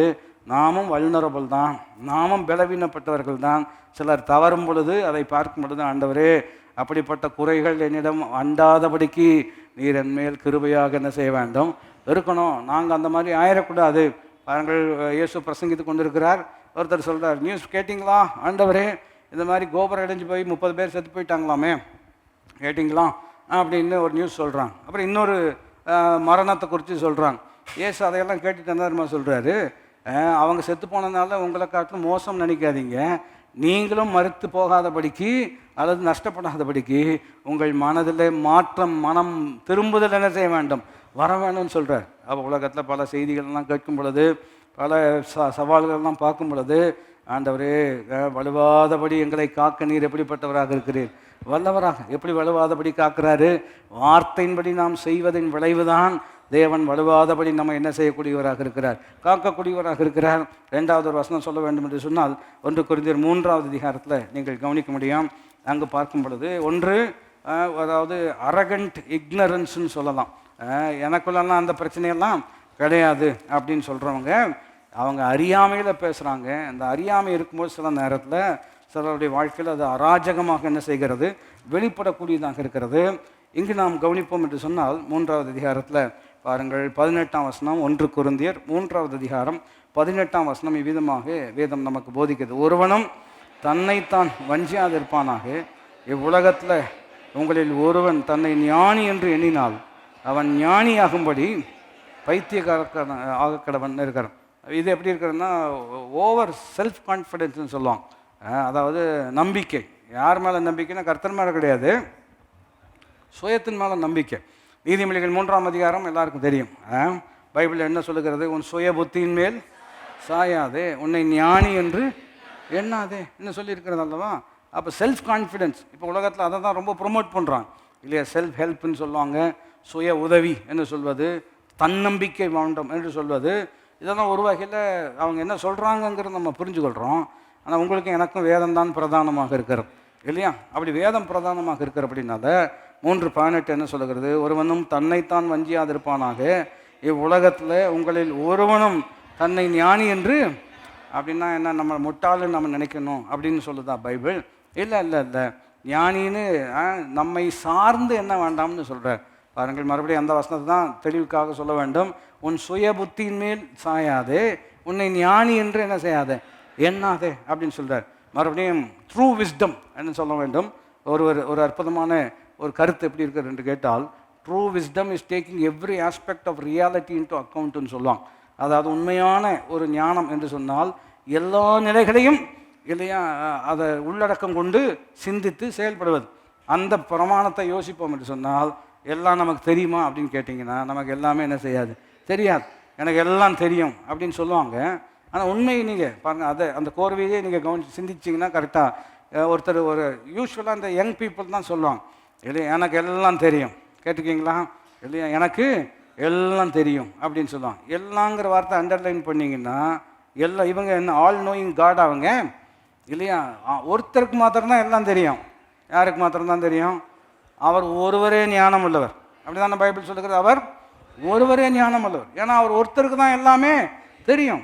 ஆனால் அப்படிப்பட்ட நிலையில் ஒரு மார்டல் மேன், ஒரு மனுஷன் எனக்கு எல்லாம் தெரியும், யாரும் இப்போ எனக்கு எல்லாம் தெரியும்னு நான் நினச்சேன் அப்படின்னு சொன்னோம்னா நீங்கள் சொல்கிறத கேட்பேன்னு நினைக்கிறீங்க? கட்டாயம் நீங்கள் சொல்கிற என்ன செய்ய மாட்டேன். ஏன்னா என்னுடைய அணுகுமுறையே எப்படி இருக்குது என்று கேட்டால், எனக்கு எல்லாம் தெரியும், யாரும் எனக்கு சொல்ல வேண்டிய அவசியம் இல்லை. இவனை ஏமாற்றுவதற்கு இவனே போதும். நான் சொல்ல விளைங்க, இவனை ஏமாற்றுவதற்கு இவனே போதும். அப்படின்னா நம்ம என்ன ஜோம் பண்ணோம்? இப்படி எனக்கு எல்லாம் தெரியும்னு நினைக்கிறதுனால தான் செய்ய வேண்டியது இவனால் என்ன செய்ய முடியாது, செய்ய முடியாது. காரணம் அது எதுக்கு நான் செய்யணும் என்கின்ற அந்த குணம் அவனுக்குள்ளே இருக்கிறத நம்ம கவனிக்கிறோம். இது எல்லாமே கீழ்ப்படியாமைக்குள்ள மிகப்பெரிய ஒரு இன்க்ரீடியண்ட்டாக இருக்கிறத நம்ம கவனிக்கிறோம். ஆண்டவர் இப்படிப்பட்ட சுய வஞ்சகத்திலிருந்து எங்களை காப்பாற்றுவீராக, எங்களை பாதுகாப்பீராக. அதனால தான் தாழ்மை உள்ளவனுக்கு கர்த்தர் என்ன கொடுக்குறார், கிருபை கொடுக்குறார் ஆண்டவர். இப்போ யோசப்பா ஜெபம் பண்ணுறார் அல்லவா, ரொம்ப அற்புதமான ஒரு ஜெபம்.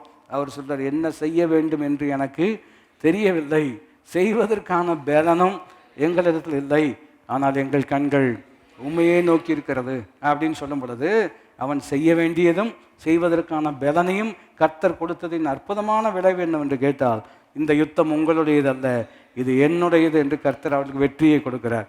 நான் சொல்லுகிறேன், நம்முடைய அராஜகத்தில் எனக்கு எல்லாம் தெரியும், யாரும் எனக்கு சொல்லணும்னு அவசியம் கிடையாது. சார் அப்படி தான் நீங்கள் போய் கொஞ்சம் ஆலோசனை கேட்கலாம்ல அப்படின்னு, கவுன்சிலிங் போகலாம்ல அப்படின்னு சொன்னோம்னா, அவங்க என்ன புக்கு படிக்கிறாங்களோ நான் அதை ஏற்கனவே என்ன செஞ்சுருக்கிறேன், படிச்சிருக்கேன்பாங்க. அப்படிப்பட்ட ஆட்களெல்லாம் பார்த்துருக்குறோம். நீங்கள் என்ன சொல்லுவீங்கன்னு எனக்கு முன்னமே தெரியுமல்லவா, அப்படி ஏன் செய்யக்கூடாது? அங்கே தான் பிரச்சனை இருக்குது. நான் ஏன் செய்யணுங்கிற ஒரு குணம். இன்னொரு வசனத்தை வாசிப்போம் என்று சொன்னால் அதை நாம் விளங்கிக் கொள்ள முடியும். கலாத்தியர் 6வது அதிகாரத்தில் 3ஆம் வசனம். இங்கே தான் இன்னொரு அரகன்ஸ் இருக்கிறது, இக்னரன்ஸும் இருக்கிறது, செல்ஃப் சென்டர்ட் இக்னரன்ஸ் இருக்கிறது. அதே சமயத்தில் செல்ஃப் கான்ஃபிடென்ஸ் இருப்பதினால அதனுடைய விளைவு இருக்கிறது. இங்கே எப்படி இருக்கிறது என்று கேட்டால் பாருங்கள், அவங்க ரொம்ப அராஜகமான ஒரு முறைமையில் இருக்கிறத நம்ம கவனிக்கிறோம். 3வது வசனம் 6வது அதிகாரம் கலாத்திய நிருபம் இவ்விதமாக சொல்லுது, ஒருவன் தான் ஒன்றுமில்லாதிருந்தும் தன்னை ஒரு பொருட்டென்று எண்ணினால் தன்னைத்தானே என்ன செய்து கொடுக்குறான். இது எல்லாமே பாருங்கள், பிரச்சனை வந்து வெளியில் இல்லை, இந்த பிரச்சனை எல்லாமே யாருக்குள்ளே தான் இருக்கிறது, நமக்குள்ளே தான் இருக்கிறது. மறுபடியும் பவுல் கலாத்திய நிருபத்தை ரட்சிக்கப்பட்டவர்களுக்கு தான் என்ன செய்கிறார், எழுதுகிறார். இன்றைக்கும் we are still at God is still at work in our hearts, we are still under construction தான். இன்றைக்கும் நமக்கிட்ட ஏகப்பட்ட குறைகள் இருக்கிறது. இதையெல்லாம் ஒவ்வொன்றாக கர்த்தர் நம்மை விட்டு மாற்றி வருவதின் விளைவு தான் கிறிஸ்துவுக்குள் நம்ம என்ன செய்கிறார், வெற்றி சிறக்க பண்ணுகிறார். அப்போ இங்கேயும் அதே கண்ணோட்டம் தான், வித்தியாசமான ஒரு கோணம். ஒருவன் தான் ஒன்றுமில்லாதிருந்தும் தன்னை ஒரு பொருட்டென்று எண்ணினால் தன்னை தானே என்ன செய்கிறான், வஞ்சிக்கிறான். இதில் எப்படி இருக்கிறது என்று கேட்டால் ரோமர் 12வது அதிகாரம் 3ஆம் வசனத்தோடு இதை இணைத்து பார்க்க வேண்டும். அவனவன் தான் சிந்திக்க வேண்டிய விதமாக என்ன செய்ய வேண்டும், வாசிடலாமே. ரோமர்கள் நிருபம் 12வது அதிகாரம் சோபர் ஜட்ஜ்மெண்ட்டுன்னு சொல்லுவாங்க. அதாவது நம்மை குறித்து சரியான ஒரு சிந்தை நமக்கு இருக்கணும். மறுபடியும் அப்படி சிந்திப்பதற்கு தேவ வார்த்தையை அஸ்திபாரமாக கொண்டு செயல்படுவது மிகவும் முக்கியம். 3ஆம் வசனத்தை கவனிப்பீங்கன்னா விளங்கிக்கலாம். அல்லாமலும் எனக்கு அருளப்பட்ட கிருபையினாலே நான் சொல்லுகிறதாவது, உங்களில் எவனானாலும் தன்னை குறித்து எண்ண வேண்டியதற்கு மிஞ்சி எண்ணாமல் அவனவனுக்கு தேவன் பகிர்ந்த விசுவாச அளவின்படியே தெளிந்த, இது இந்த எண்ண வேண்டியதற்கு மிஞ்சி எண்ணாமல், இதை இன்னொரு கோணத்திலும் கவனிப்பது ரொம்ப அவசியம். நீங்கள் மிஞ்சி எண்ணாட்டாலும் பரவாயில்ல, எண்ண வேண்டிய விதமாவது என்ன செய்வேன். அங்கே தான் சூப்பர் ஜட்ஜ்மெண்ட் இருக்கார். சிலர் வந்து அதை காட்டிலும் கொஞ்சம் குறைச்சி எண்ணிட்டுருப்பாங்க. நான் சொல்லுங்க புரிகிறதா, மிஞ்சி எண்ண மாட்டாங்க, ஆனால் தங்களே என்ன செஞ்சிட்ருப்பாங்க, குறைச்சி. இப்போ வந்து ஆண்டவர் உங்ககிட்ட ஒரு வேலை கொடுக்குறாருன்னு வச்சுக்கோங்களேன், அந்த வேலையை உங்களால் செய்ய முடியுங்கிறதுனால தானே கொடுக்குறாரு, செய்வதற்கான பலனை அவங்களுக்கு கொடுக்கறதுனால தானே கொடுக்குறாரு. அந்த வேலையை கொடுக்கும் பொழுது நம்மளால் முடியும்னு நமக்கே தெரிஞ்சாலும் செய்ய மனமில்லாததுனால, ஆண்டவரே இந்த குப்பைக்கு இந்த வேலையா அப்படின்னு சொன்னேன்னே, தூதனே தொடப்பத்தை கொண்டு வா, இந்த குப்பையை வெளியே என்ன செய்ய வேண்டும். நான் சொல்கிறது விளங்கி கொள்ள முடிகிறதா, நமக்கே தெரியுது அல்லவா. சில விஷயம் நம்மளால் முடியும், சில விஷயம் நம்மளால் முடியாது. இதுலேயே நமக்கு பிரச்சனை அப்படின்னு சொன்னோம்னா பாருங்கள், இது செயலாக்கத்தில் மிகப்பெரிய பாதிப்பை என்ன செய்கிறது, ஏற்படுத்தக்கூடியதாக இருக்கிறது. இப்படிப்பட்ட பிரச்சனையிலிருந்து அற்புதமாக கர்த்தர் நமக்கு விடுதலை செய்வதன் மூலமாக செய்ய வேண்டியதை செய்வதற்கு கர்த்தர் நமக்கு என்ன கொடுக்கிறார், பலன் கொடுக்கக்கூடியவராக இருக்கிறார். ஒரு விதமாக ரொம்ப அற்புதமாக சொல்றார், gracious initiative of God and the grateful response of man. தேவனுடைய கிருபையினுடைய முதல் படி அவர் தான் எடுத்து வைக்கிறார். அதுக்கு மனுஷன் செய்யக்கூடிய மிகப்பெரிய பிரதிமொழி என்னவென்று கேட்டால் பாருங்கள், man has to be grateful in his response to God. இதை விதம் எளிமையாக நினைப்பூட்டும்படியாக விரும்புகிறேன். அவர் நமக்கு கொடுக்கும்படியாக கரம் நீட்டுவதற்கு பேர் தான் கிருபை. பல ஆயிரம் முறை சொல்லியிருக்கிறோம், திரும்பவும் சொல்வது சரியான ஒரு முறைமையாக இருக்கிறது. அவர் நமக்கு கொடுப்பதற்காக தன்னுடைய கரத்தை நீட்டுவதற்கு பேர் தான் கிருபை. பெற்றுக்கொள்வதற்காக நம்முடைய கரத்தை நாம் நீட்டுவதற்கு பேர் தான் விசுவாசம். அவர் கை நீட்டிகிட்டே இருக்கிறாரு, நீங்கள் கை கட்டிகிட்டே இருக்கிறீங்க அப்படின்னு சொன்னால் இது முழுமையாக நிறைவு பெறுவதற்கு வாய்ப்பில்லை. அதே சமயத்தில் நாம் என் கரங்கள் விரிந்தே இருக்கிறது, ஆகிலும் என் ஆத்மா ஆறுதல் அடையாமல் போயிட்டுன்னு ஒரு வசனம் சொல்லியிருக்கிறது கவனிச்சிருக்கீங்களா? மறுபடியும் அது நிரந்தர நிலை அல்ல. நீங்கள் கரம் நீட்டுவதற்கு முன்பதாகவே கர்த்தர் தம்முடைய கரத்தை நீட்டியிருக்கிறார். 2000 வருஷங்களுக்கு முன்பதாக கரத்தை நீட்டி கல்வாரி சிலுவையிலே நமக்காக யாவையும் செய்து முடித்ததின் விளைவு, அவருக்கு நேராக நம்முடைய கரம் நீட்டப்படும் பொழுது நம்முடைய கரம் ஒருபோதும் வெறுங்கையாய் இருப்பதற்கு வாய்ப்பே இல்லை. எத்தனை பேர் புரிந்து ஆமீன்னு சொல்ல முடியும்? அதை இவ்விதம் பலமுறை சொல்லியிருக்கிறேன். அவர் என்னை பார்த்து வெறுங்கையை நீட்டுவதும் இல்லை, அவரிடம் கை நீட்டப்பட்ட என்னுடைய கை வெறுங்கையாய் இருப்பதும் இல்லை. இதை இணைந்து நாம் சொல்வது ரொம்ப நல்லது. கர்த்தர் எனக்கு நேராக வெறுங்கையை நீட்டுகிறவரும் அல்ல, அவருக்கு நேராக நீட்டப்பட்ட என்னுடைய கரம் வெறுங்கையாய் இருப்பதற்கு வாய்ப்பும். ஆபிரகாம் சொல்கிறாரோ, ஆகியனாலே வானத்தையும் பூமியும் உடையவராகிய உன்னதமான கர்த்தருக்கு நேராக என் கரங்களை நான் என்ன செய்கிறேன், உயர்த்துகிறேன். அவங்க சொல்கிறாங்க பணத்தை நீங்கள் எடுத்துக்கோங்க இல்லையா, அதுதான் உலக முறைமை அப்படின்னு சொல்கிறார். அதுக்கு ஆபிரகாம் சொல்கிறார், நீ என்னை ஐஸ்வர்யவானாக்கினேன் என்கின்ற பேச்சுக்கே இங்கே இடம் கிடையாது. ஆகினால உன் பாதரட்சியின் வாரை கூட நான் என்ன செய்ய மாட்டேன். எவ்வளவு வைராக்கியமாக சொல்கிறாரு, எவ்வளோ தீவிரமாக சொல்கிறாரு. அதனுடைய எளிமையான விளக்கம் என்னவென்று கேட்டால், உன் ஷூ லூஸ் இல்லை, லேஸு கூட வேணாம்னு சொல்கிறார். நான் சொல்ல விளையும் கொள்ள முடிகிறதா, உன்னுடைய ஷூ லேஸ். நான் ஒரு கடைக்கு போயிருந்தேன், எப்போ கொஞ்சம் வருஷம் ஆச்சு. லேஸுன்னு சொன்னால் ஞாபகம் வருது. அதே ஒரு சேரிட்டி ஷாப்னு உங்களுக்கு புரிகிறதா. அங்கே இருக்கிற பொருளை விற்று அந்த பணத்தை வந்து இல்லையா ஏழைப்பாளையத்துக்கு உதவி செய்ய, அந்த மாதிரி ஒரு கடை. அதில் ஒரு ஷூ ஒருத்தன் வாங்க வந்தான் இல்லையா. இதுதான் நீங்கள் என்ன வாங்க போனீங்கன்னு கேட்கக்கூடாது. நாங்கள் கவனிக்கும்படியாகவே நீதிமானுடைய அடிகள் கர்த்தரால் உறுதிப்பட்டிருக்கிறது. நான் சொல்ல விளைக்கொள்மையர் தான். அங்கே போனால் ரொம்ப பார்கெயின் பண்ணுறான். இது ஒரு சேரிட்டி ஷாப்புன்னு அவனுக்கு புரிஞ்சுருக்கணும் இல்லையா. ரொம்ப பார்கெயின் பண்ணிவிட்டு அப்புறம் அவங்க இவ்வளோ ஏங்க இந்த பணத்தில் ஏழைப்பாளையங்கள் கொடுக்கறது, இதில் வந்து நீங்கள் இப்படி ஓரியாடுறது எப்படி அப்படிங்கிற மாதிரிலாம் சொல்கிறான். கடைசியில் ஒரு பாயிண்டில் வந்து நின்னான். எப்படி தெரியுமா, லேஸ் எடுத்துக்கோங்க, அதுக்கு கொஞ்சம் டிஸ்கவுண்ட். எப்போ உங்கள் அப்பா யார் உங்கள் அம்மா யாருன்னு நான் சொல்ல விலைக்கு கொள்ள முடிகிறதா. எப்படி உன்னை வளர்த்திருக்கிறாங்க, எந்த அளவுக்கு போயிட்டான் பாருங்க. லேஸ் வேணால் வச்சுக்கோங்க, அதுக்கு எனக்கு என்ன கொடுங்க, டிஸ்கவுண்ட்டு தாங்கங்கிறான். ஆபிரகாம் லேஸு கூட வேணாமுங்கிறாரு. நான் சொல்ல விலைக்கு கொள்ள முடிகிறதா. எந்த அளவுக்கு மனுஷங்க இருக்கிறாங்க. எதுக்கு இந்த உதாரணம் சொல்லி கொண்டு இருக்கிறோம் இல்லையா. வானத்தையும் பூமியும் உடையவராகிய உன்னதமான கர்த்தருக்கு நேராக என் கரங்களை உயர்த்துகிறேன். நான் சொல்லுகிறேன், அவர் நம்மை நோக்கி வெறுங்கையை நீட்டுவதே கிடையாது. நம்முடைய கை அவருக்கு நேராக நீட்டப்பட்டிருக்கிறபடினால் நம்முடைய கை ஒருபோதும் வெறுங்கையாக இருப்பதற்கு வாய்ப்பே கிடையாது. நான் சொல்லுகிறேன், கீழ்ப்படிவதற்கு என்னெல்லாம் பலன் தேவையோ நாம் கேட்கும் பொழுது சம்பூர்ணமாய் நமக்கு உதவி செய்ய வல்லவராக இருக்கிறார். அப்போ கேட்கணும், ஆண்டவரே எனக்கு நல்லா புரியுது, இந்த பிரச்சனைக்கு தீர்வு வரணும்னா நான் தான் இறங்கி போகணுன்னு எனக்கு நல்லா புரியுது, நான் இதை செய்யணும்னு எனக்கு நல்லா தெரியுது. ஆனாலும் ஒரு பகட்டு, ஆனாலும் ஒரு வெறுப்பு, ஆனாலும் எனக்குள்ள ஒரு வைராக்கியம், நான் எதுக்கு இறங்கணும் அப்படிங்கிற ஒரு எண்ணம் தான் இருக்கிறது. இன்றைக்கி எனக்கு புரிகிறது. இறங்குவதற்கு எனக்கு கிருபை தாரும் இல்லையா. இறங்கி போய் உதவி செய்வதற்கு எனக்கு என்ன செய்ய வேண்டும், அனுக்கிரகம் தரணும். அவங்களும் சரியான விதத்தில் இப்போ நீங்கள் உங்களுக்குள்ளேயே இறங்கி போகணுங்கிறதுல பெரிய போராட்டம் இருக்கிறது இல்லையா. நான் ஏன் போகணும் அப்படின்னு ரொம்ப நாள் நம்ம வீராப்பில் உட்காந்துருக்குறோம். அதுக்கப்புறம் இறங்கி போகக்கூடிய ஒரு குணம் இன்றைக்கி ஈவினிங் சர்வீஸ் வந்ததுனால மாற்றம் ஏற்பட்டிருக்கிறது என்பதை பட்டாசு வெடித்து கொண்டாடுகிறார்கள். நான் விளையும் கொள்ள முடிகிறதா. அப்போது வந்து இன்றைக்கி வீட்டில் போய் சரி இன்றைக்கி சாரி கேட்டுருவோம் அப்படின்னு நம்ம நல்ல மனசில் வீட்டுக்கு போகும் பொழுது அவங்க எப்படி இருக்கிறாங்கன்னா, நீ வருவேன்னு எனக்கு அப்போவே தெரியும் அப்படிங்கிற மாதிரி பார்த்தாங்க. அப்படின்னு சொன்னால் நானாக வருவேன் அப்படின்ட்டு நம்ம திரும்ப எங்கே போயிடுவோம்.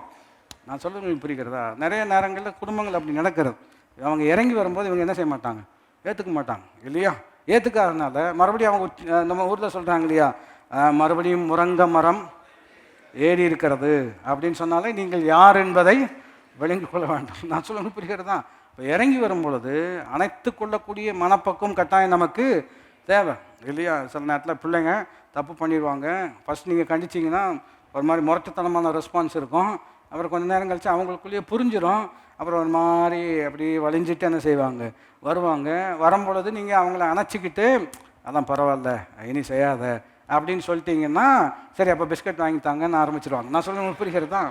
ஆனால் பரவாயில்ல, நீ அவங்க இறங்கி வரும்பொழுது அப்படி மூஞ்சி திருப்பிட்டீங்க அப்படின்னு சொன்னீங்கன்னா, இது தாவீது பண்ணுறார். கவனிச்சிருக்கீங்களா. அதாவது அந்த அப்சலோம் இருக்கிறார் அல்லவா, பெரிய தப்பு தான். தாவீது சொல்ல என் மூஞ்சிலே முழிக்க வேணான்னு சொல்லிட்டார். அப்புறம் எப்படியோ சொல்லி சரி ஊருக்கு வரட்டும், ஆனால் என்ன பார்க்கணுன்னு அவனுக்கு என்ன கிடையாது, அவசியம் கிடையாது. 2 வருஷம் அங்கே தான் இருக்கிறாரு. ஆனால் ஒருத்தர் என்ன செய்யலை, சந்திக்கவே கிடையாது. இந்த 2 வருஷத்தில் அவனுக்குள்ளே எப்படி என்ன வருகிறது என்று கேட்டால், நான் இறங்கி வந்தால் நீ என்னை ஏற்றுக்கல, உன்னை நான் என்ன பண்ணுறேன் பாருங்கிற மாதிரி ஒரு ரியாக்ஷன் போகுது. நான் சொல்வதையெல்லாம் நீங்கள் நிதானிக்கிறீர்கள் என்று நம்புகிறேன். ஆண்டவரே எங்களுக்குள்ளும் அந்த மென்மையை தர வேண்டும், குடும்பத்தில் இருக்கிறவர்களுக்குள்ளும் அந்த மென்மையை தர வேண்டும். அற்புதமான தெய்வீகமான மாற்றம் உண்டாயிருப்பதாக. எத்தனை பேர் புரிந்தாமீன் என்று சொல்ல முடியும். அப்போது அற்புதமான சத்தியம் என்னவென்று கேட்டால், விசுவாசம் இருக்குது அப்படின்னு சொன்னால் கட்டாயம் கிரியை இருக்க தான் வேணும். அவர் மேலே நம்பிக்கை வச்சிருக்கிறோம் என்று சொன்னால் கட்டாயம் கீழ்ப்படிந்து தான் ஆக வேண்டும். அதை செய்வதற்கு அவரே நமக்கு பலன் கொடுக்கக்கூடியவராக இருக்கிறார். சில நேரத்தில் நம்ம இறங்கி போகிறது ரொம்ப சிரமமாக இருக்கிறோம். நான் சொல்ல விளங்கிக் கொள்ள முடிகிறதா. இது ஈஸியாக இல்லை. அதுவும் குறிப்பாக நீங்கள் கவனிக்கும் பொழுது பிரச்சனை அவர்கள் பேரில் இருக்கிறது. நம்ம அவ்வளோ அதாவது கான்ட்ரிபியூஷனில் ஒரு பிரச்சனைக்கு 100% அவங்க தான் 90% காரணம், நம்ம வெறும் 10% தான் காரணம் அப்படின்னு நிதானிப்பீர்கள் என்று சொன்னால் அவங்க தான் இறங்கி வரணும். சரிங்க, அவங்க இறங்கி வராட்டாலும் கர்த்தர் நம்மோடு தானே பேசுகிறார். நாம முதல் படி, பலமுறை சொன்னதை நினைப்பூட்டும்படியாக விரும்புகிறேன், முதிர்ச்சி உள்ளவர்கள் முதல் படி எடுத்து வைப்பார்கள். எல்லாரும் இணைந்து சொல்லும்படியாக இருக்கிறோம். முதிர்ச்சி உள்ளவர்கள். ஒரு ஆர்கியூமெண்ட்டுக்கு ரீசெண்டாக கேட்டோம் இல்லையா, நீங்கள் தானே மூத்தவங்க, நீங்கள் தானே இறங்கி போனோம் அப்படின்னு ஒருத்தர் சொல்கிறாங்க. இன்னொருத்தங்க சொல்கிறாங்க, மூத்தவங்களுக்கு நீங்கள் தானே அடங்கி போனோம், நீங்கள் முதல் படி எடுத்து வச்சா என்ன அப்படின்னு சொல்கிறாங்க. ரெண்டுலேயுமே நியாயம் இருக்கிறது இல்லையா. மூத்தவங்கங்கிறதுனால ஏன் இறங்கி போகக்கூடாது, உங்களுக்கு தெரியுமல்லவா, உங்களுக்கு நிறைய தெரியும். இளையவங்களாக இருக்கிறதுனால உங்களுக்கு வயசு சின்னது தானே, நீ வயசு உள்ளவங்களுக்கு என்ன கொடுக்கணும், மரியாதை கொடுக்க வேண்டியது தானே, நீ இறங்கி போனால் என்ன, இதுக்கு என்ன முடிவு வரும்னு நினைக்கிறீங்க, நீ இறங்கு, ஏன் நீ இறங்கு, நீ இறங்கு. இதை கொஞ்ச நேரம் கேட்டிங்கன்னா ஒரு பாட்டு எழுதிடலாம் அந்த ரிதம்லையே. நான் சொல்கிற விலைக்கு கொள்ள முடிகிறதா, இது வேலைக்கு ஆகாது. பைபிள் எப்படி சொல்லுதுன்னா முதிர்ச்சி, அதெல்லாம் வாய் திறந்து சொல்ல முடியாது இருக்கு, என்னதுங்க முதிர்ச்சி இல்லையா. நியூ டெஸ்ட்மென்ட் பர்ஃபெக்ஷன் என்று சொல்லும் பொழுது, நியூ டெஸ்ட்மென்ட் பர்ஃபெக்ஷன் என்ன அர்த்தம்னா முதிர்ச்சி, மெச்சூரிட்டி தான் சொல்லுகிறது. மெச்சூரிட்டினா எதை சொல்லுகிறது என்று கேட்டால் கிரைஸ்ட் லைக்னஸ், கிறிஸ்துவை போல நம்முடைய குணாதிசயங்களில் அற்புதமான ஒரு மாற்றம். கிறிஸ்து இயேசுவில் இருந்த சிந்தையே உங்களிடம் இருக்க கடவுது இல்லையா. தப்பு பண்ணி ஓடி போனவங்க யார் தேடி வந்தா கவனிச்சு பார்த்துக்கிங்களா, அதுதான் ரொம்ப அற்புதமான ஒரு உதாரணம். 11 பேர் தான் இருக்கிறாங்க. இந்த 11 பேர் என்ன சொன்னாங்க அப்படின்னா, சாவே வந்தாலும் நாங்கள் உங்களை விட்டு என்ன செய்ய மாட்டோம், போக மாட்டோம்னு எல்லாரும் ஓடி போயிட்டாங்க. ஓடி போனவங்கள அவங்களா வந்தாங்களா, இவர் அவங்ககிட்ட போனாங்களா? நீங்களாக இருந்தால் என்ன பண்ணியிருப்பீங்க? நான் சொல்கிறது உங்களுக்கு புரிகிறதா? இப்போது நம்மளை விட்டு ஓடி போயிட்டாங்க அப்படின்னு சொன்னோம்னா, நாம அந்த இடத்துல இருந்தோம்னா, இயேசுவாக இருந்தோம்னா என்ன பண்ணியிருப்போம்? ஓடிப்போ தெரிஞ்சது, ஏன் ஓடிப்போ வர தெரியாதா, வாங்க தெரிஞ்சது. நான் சொல்கிறது உங்களுக்கு புரிகிறதா? கொடுக்க தெரியாதா? அப்படி தானே பேசுவோம். அப்படி பேசினா என்ன நடக்கும்னு நினைக்கிறீங்க? நல்ல மாற்றம் வரும்னு நினைக்கிறீங்களா? இப்போ அவங்க ரெஸ்பான்ஸ் இப்படி இருக்கிறது, அப்படி தான் ஓடுவோம், அப்படி தான் ஓடுவோம் அப்படின்ட்டாங்கன்னா என்ன பண்ண போகிறீங்க? அப்போ குடும்பம் என்ன ஆகிறது, உறவு என்ன ஆகிறது, இதெல்லாம் நம்ம யோசிக்க வேண்டிய விஷயம் தானே. இயேசு என்ன பண்ணுறாரு என்று சொன்னால், அவங்க 2 பேரும் நடந்து போயிட்டுருக்குறாங்க. இந்த போகவே மாட்டேன்னு சொன்னவங்க 2 பேர் வேறு ஊருக்கு போயிட்டுருக்குறாங்க. போகும்போது அவரும் கூட என்ன செய்கிறார், அதான் ரொம்ப அற்புதமான விஷயம். நீங்கள் யோசிச்சு பார்த்தீங்கன்னா, அவர் அப்படியே கூட வாக்கு பண்ணிவிட்டு அப்புறம் ஒரு கான்வர்சேஷன் ஸ்ட்ரைக் பண்ணுறாரு. என்ன ரொம்ப வருத்தமாக இருக்கிறீங்க அப்படின்னு சொல்லும் பொழுது, நீங்கள் ஊருக்கு புருஷங்களா, பேப்பர்லாம் வாசிக்கிற பழக்கமே இல்லையா, பிரேக்கிங் நியூஸ்லாம் பார்த்தது இல்லையா? அப்புறம் சொல்கிறாங்க, இந்த மாதிரி கிறிஸ்து இருந்தாருங்க, அவர் தான் எங்கள் நம்பிக்கையாக இருந்தார், அவரே என்ன செஞ்சிட்டாரு, செத்து போயிட்டாரு, கொஞ்சம் அவரை கொலை பண்ணிட்டாங்க, அடக்கம் பண்ணிட்டாங்க, என் வாழ்க்கையே போயிடுச்சு அப்படின்னு சொல்கிறாங்க. இப்போ திடீர்னு கொஞ்சம் பேரெல்லாம் சொல்கிறாங்க அவர் உயிர் தெழுந்துட்டாருன்னு, எங்கள் ஆட்களே கொஞ்சம் பேர் சொல்கிறாங்க அப்படின்னு சோகமாக போகும் பொழுது, இயேசு கூடவே நடந்து ஒவ்வொரு வசனமாக அவங்களுக்கு என்ன செய்கிறாரு, சொல்லி கொடுத்து, வீடு கிட்ட வரும் பொழுது அவர் கடந்து போகிறவர் போல் இருந்தாலும் அவர் சொல்ல, நீர் எங்கள் வீட்டில் கட்டாயம் என்ன செய்யணும், வரணும்னு சொல்கிறாரு. அதுக்கும் இணங்கி இவங்க வீட்டு பக்கம் தலகணை கூட வச்சு, அது நான் சொல்ல விலைக்கு கொள்ள முடிகிறதா, அவன் வீட்டு சைடே நான் என்ன செய்ய மாட்டேன், போக மாட்டேன். சர்ச் ரோட்டில் வீடு இருந்துச்சுன்னா அந்த பிவி கிருஷ்ணன் வழியாக அப்படியே வந்து இல்லையா, இந்த சர்ச் ரோட்டை எவ்வளோ அவாய்ட் பண்ணணுமோ, ஏன்னா ஏமாந்து ஆப்போசிட்டில் வந்துட்டானா என்ன பண்ணுறது. ஒரு ஊழியர் சொன்னதை நினைவுக்கு வருகிறது. அந்த காலத்தில் ஊழியர்களுக்குள்ளே அப்படி ஒரு ஐக்கியம் இருந்துதான். எப்படி ஐக்கியம்னா, அந்த காலத்தில் கொடையை பிடிச்சி தான் போவாங்க, ஏன்னா வெயில். அந்த நான் சொல்கிறது 50-60 வருஷத்துக்கு முன்னாடி. இப்படி ஒரு பாஸ்டர் கொடை பிடிச்சிட்டு போவார், ஆப்போசிட்டில் ஒரு பாஸ்டர் கொடை பிடிச்சி வருவார். 2 பேரும் பார்க்குறதுக்கு ஆகாது, ஆனால் அப்படி வருவாங்க. கிட்ட வர வர கொடை எப்படி வரும், எப்படி வந்துட்டு இல்லையா, இது எப்படி இருக்குன்னா ரிப்பப்ளிக் டே மார்ச் பாஸ்ட் மாதிரி கரெக்டாக அப்படிங்கிற மாதிரி கொடை அப்படியே போகும். அப்புறம் ஆள் கடந்தோன்னா மறுபடியும் கொடை என்ன ஆயிரும். இது எப்போ நான் கேட்டேன் அப்படின்னு சொன்னோம்னா, ஒரு மூத்த ஊழியர் கூட்டத்தில் சொன்னார். சொல்லும் பொழுது, அப்படி இருந்த எங்களை எல்லாரையும் மாற்றி இப்போ எல்லாரையும் ஒரு இடத்துல உட்கார வச்சிருக்கிறாரு. இது மிகப்பெரிய தெய்வீகமான மாற்றம். நான் சொல்ல விலையும் கொள்ள முடிகிறதா?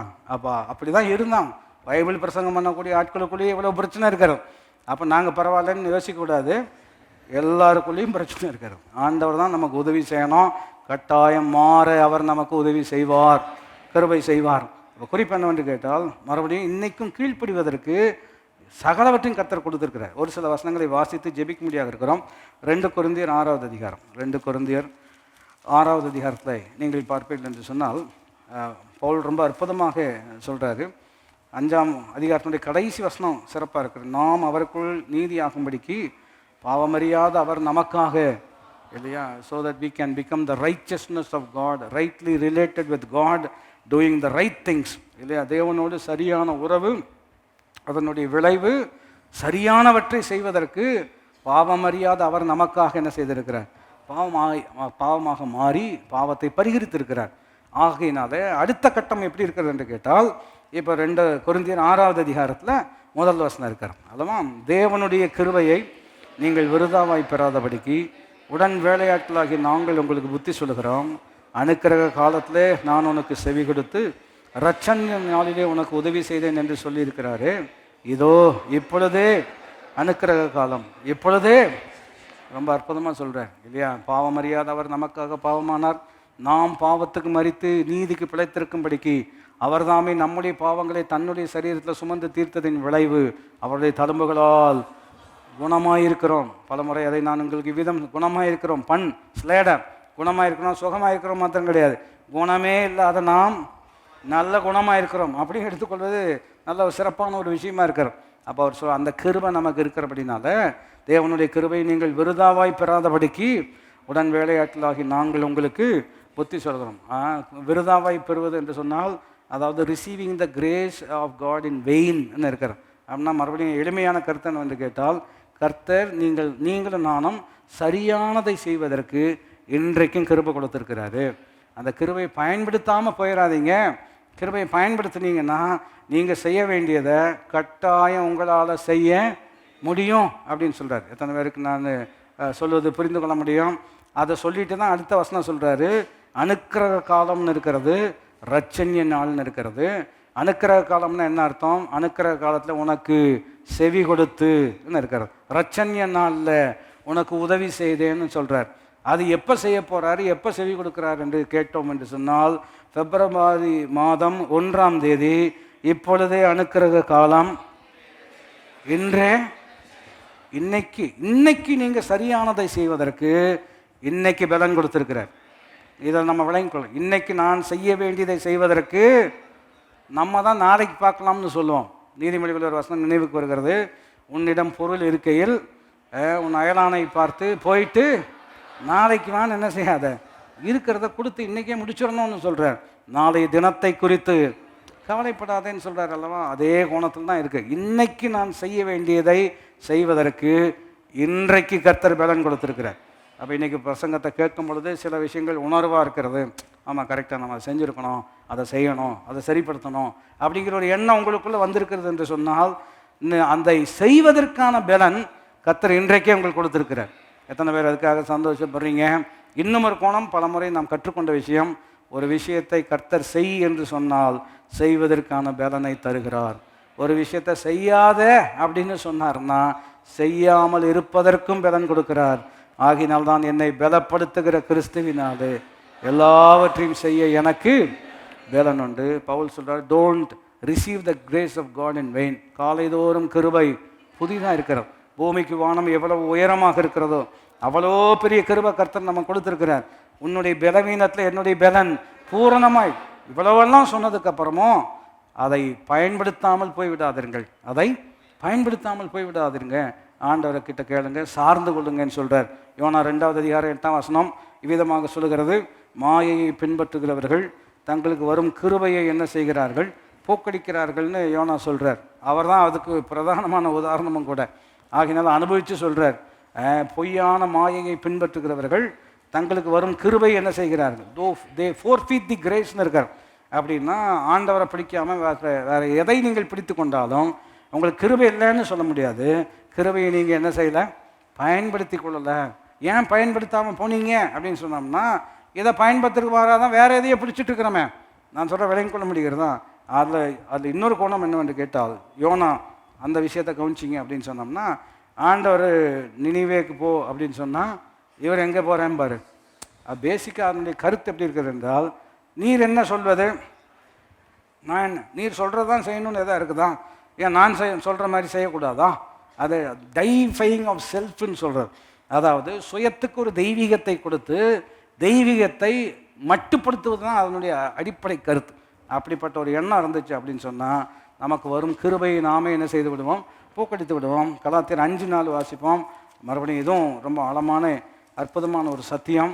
பவுல் ரொம்ப தெளிவாக எழுதுகிறார். கலாத்திய சபையில் அந்த பிரச்சனை இருக்கிறது, அதை மேற்கொள்வதற்கான சத்தியங்களை போதிக்கும் பொழுது இதை சொல்லுகிறார். அதனுடைய பிரமாணத்தை நான் முக்கியப்படுத்தும்படியாக விரும்புகிறேன்.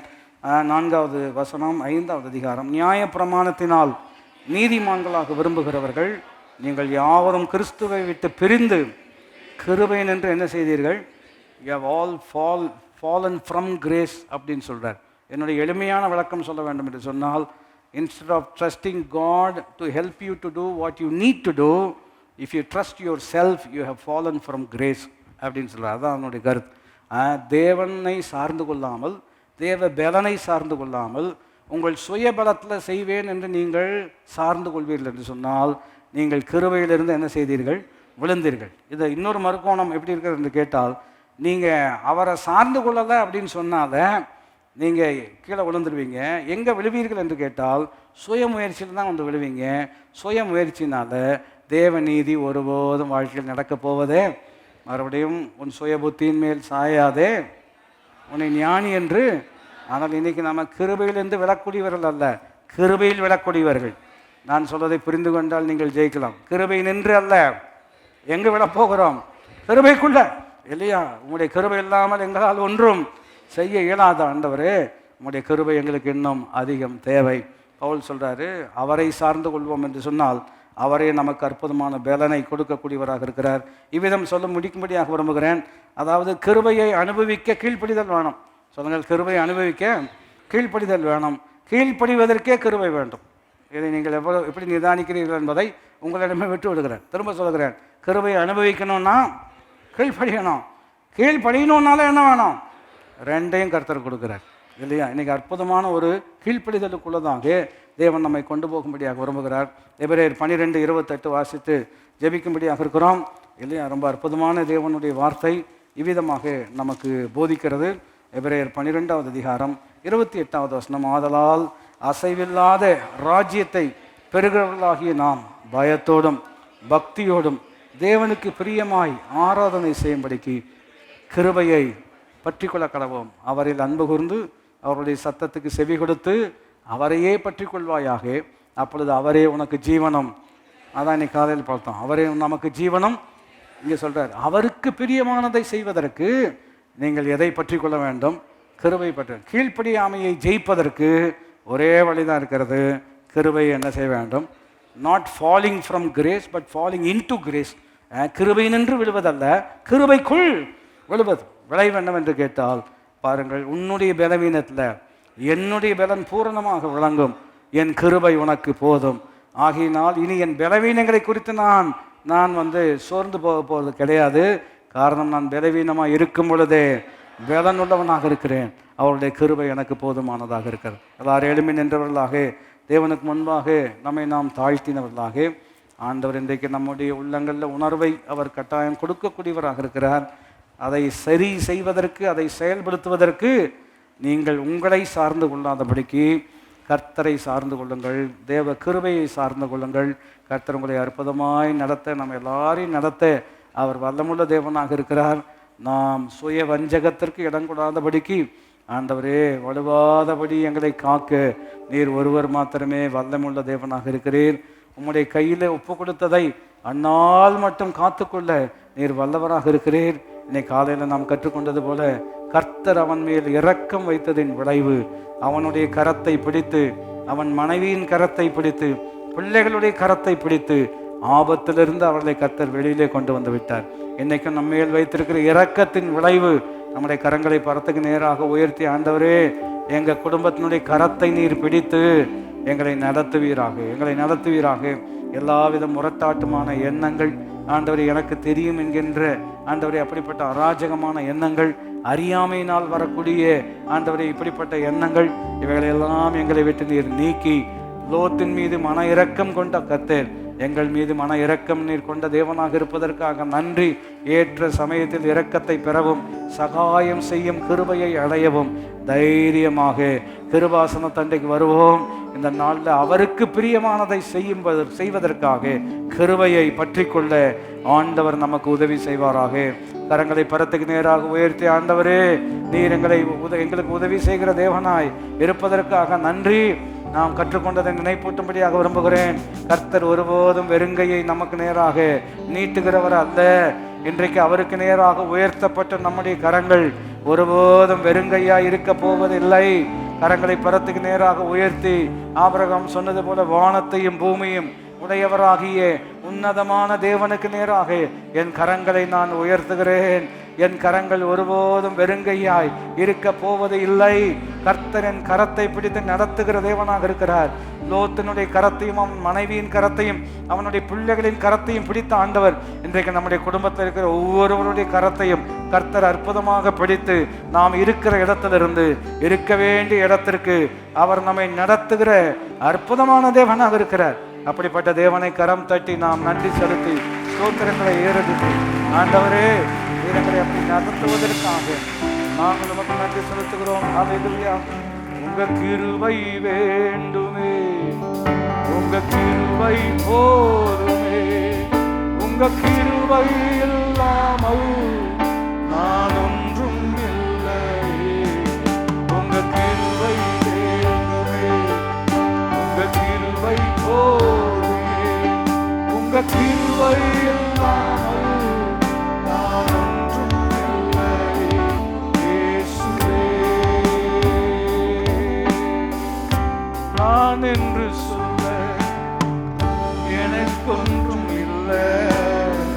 திறன்னு சொல்ல என்னிடம் எதுவும் இல்லை. நான் என்று சொல்ல எனக்கொன்றும் இல்லை. திறன்னு சொல்ல என்னிடம் எதுவும் இல்லை. தகுதியில்லா என்னை உயர்த்தியது உங்க கிருபை.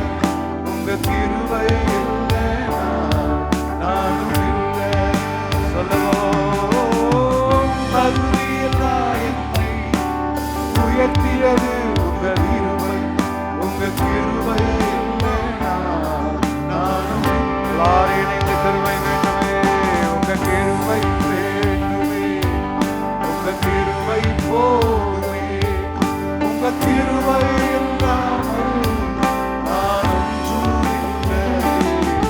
உங்க கிருபை வேண்டுமே, உங்க கிருபை போதுமே, உங்க கிருபை இல்லாமல் நான் ஒன்றும் இல்லை.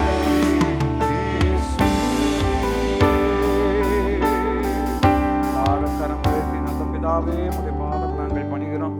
இந்த மாதத்தினுடைய முதலாவது நாளிலே எங்கள் ஆத்மாவை தேற்றி உமது நாமத்தின் நிமித்தம் எங்களை சரியான பாதையில் எங்கள் குடும்பத்தை நீர் நடத்துகிற தேவனாக இருப்பதற்காக நன்றி. எங்களுக்குள்ள தெய்வீகமான மாற்றங்களை ஏற்படுத்தி இன்னைக்கு வார்த்தையை கேட்டவர்களாக மாத்திரமில்லாதபடிக்கு அதன்படி செய்கிறவர்களாக, செய்கையில் பாக்கியவான்களாக எங்களை மாற்றுவதற்காக நன்றி. மக்கள் ஆசீர்வாதமாக இருப்பார்களாக. எங்கள் கரத்தை பிடித்து இந்த பிப்ரவரி மாதம் நீர் எங்களை நடத்துகிற தேவனாக இருப்பதற்காக நன்றி. கிருபை எங்களை சூழ்ந்து கொள்ளட்டும். பந்திய ஆசீர்வதித்து தாரும். இயேசுவின் நாமத்தில் கேட்கிறோம் எங்களுடைய நல்ல பிதாவே. நம்முடைய கர்த்தராகிய இயேசு கிறிஸ்துவினுடைய கிருபையும் பிதாவாகி தேவனுடைய அன்பும் பரிசுத்த ஆவியானவருடைய ஐக்கியம் நம் அனைவரோடு கூட என்றென்றைக்கும் இருப்பதாக. ஆமென்.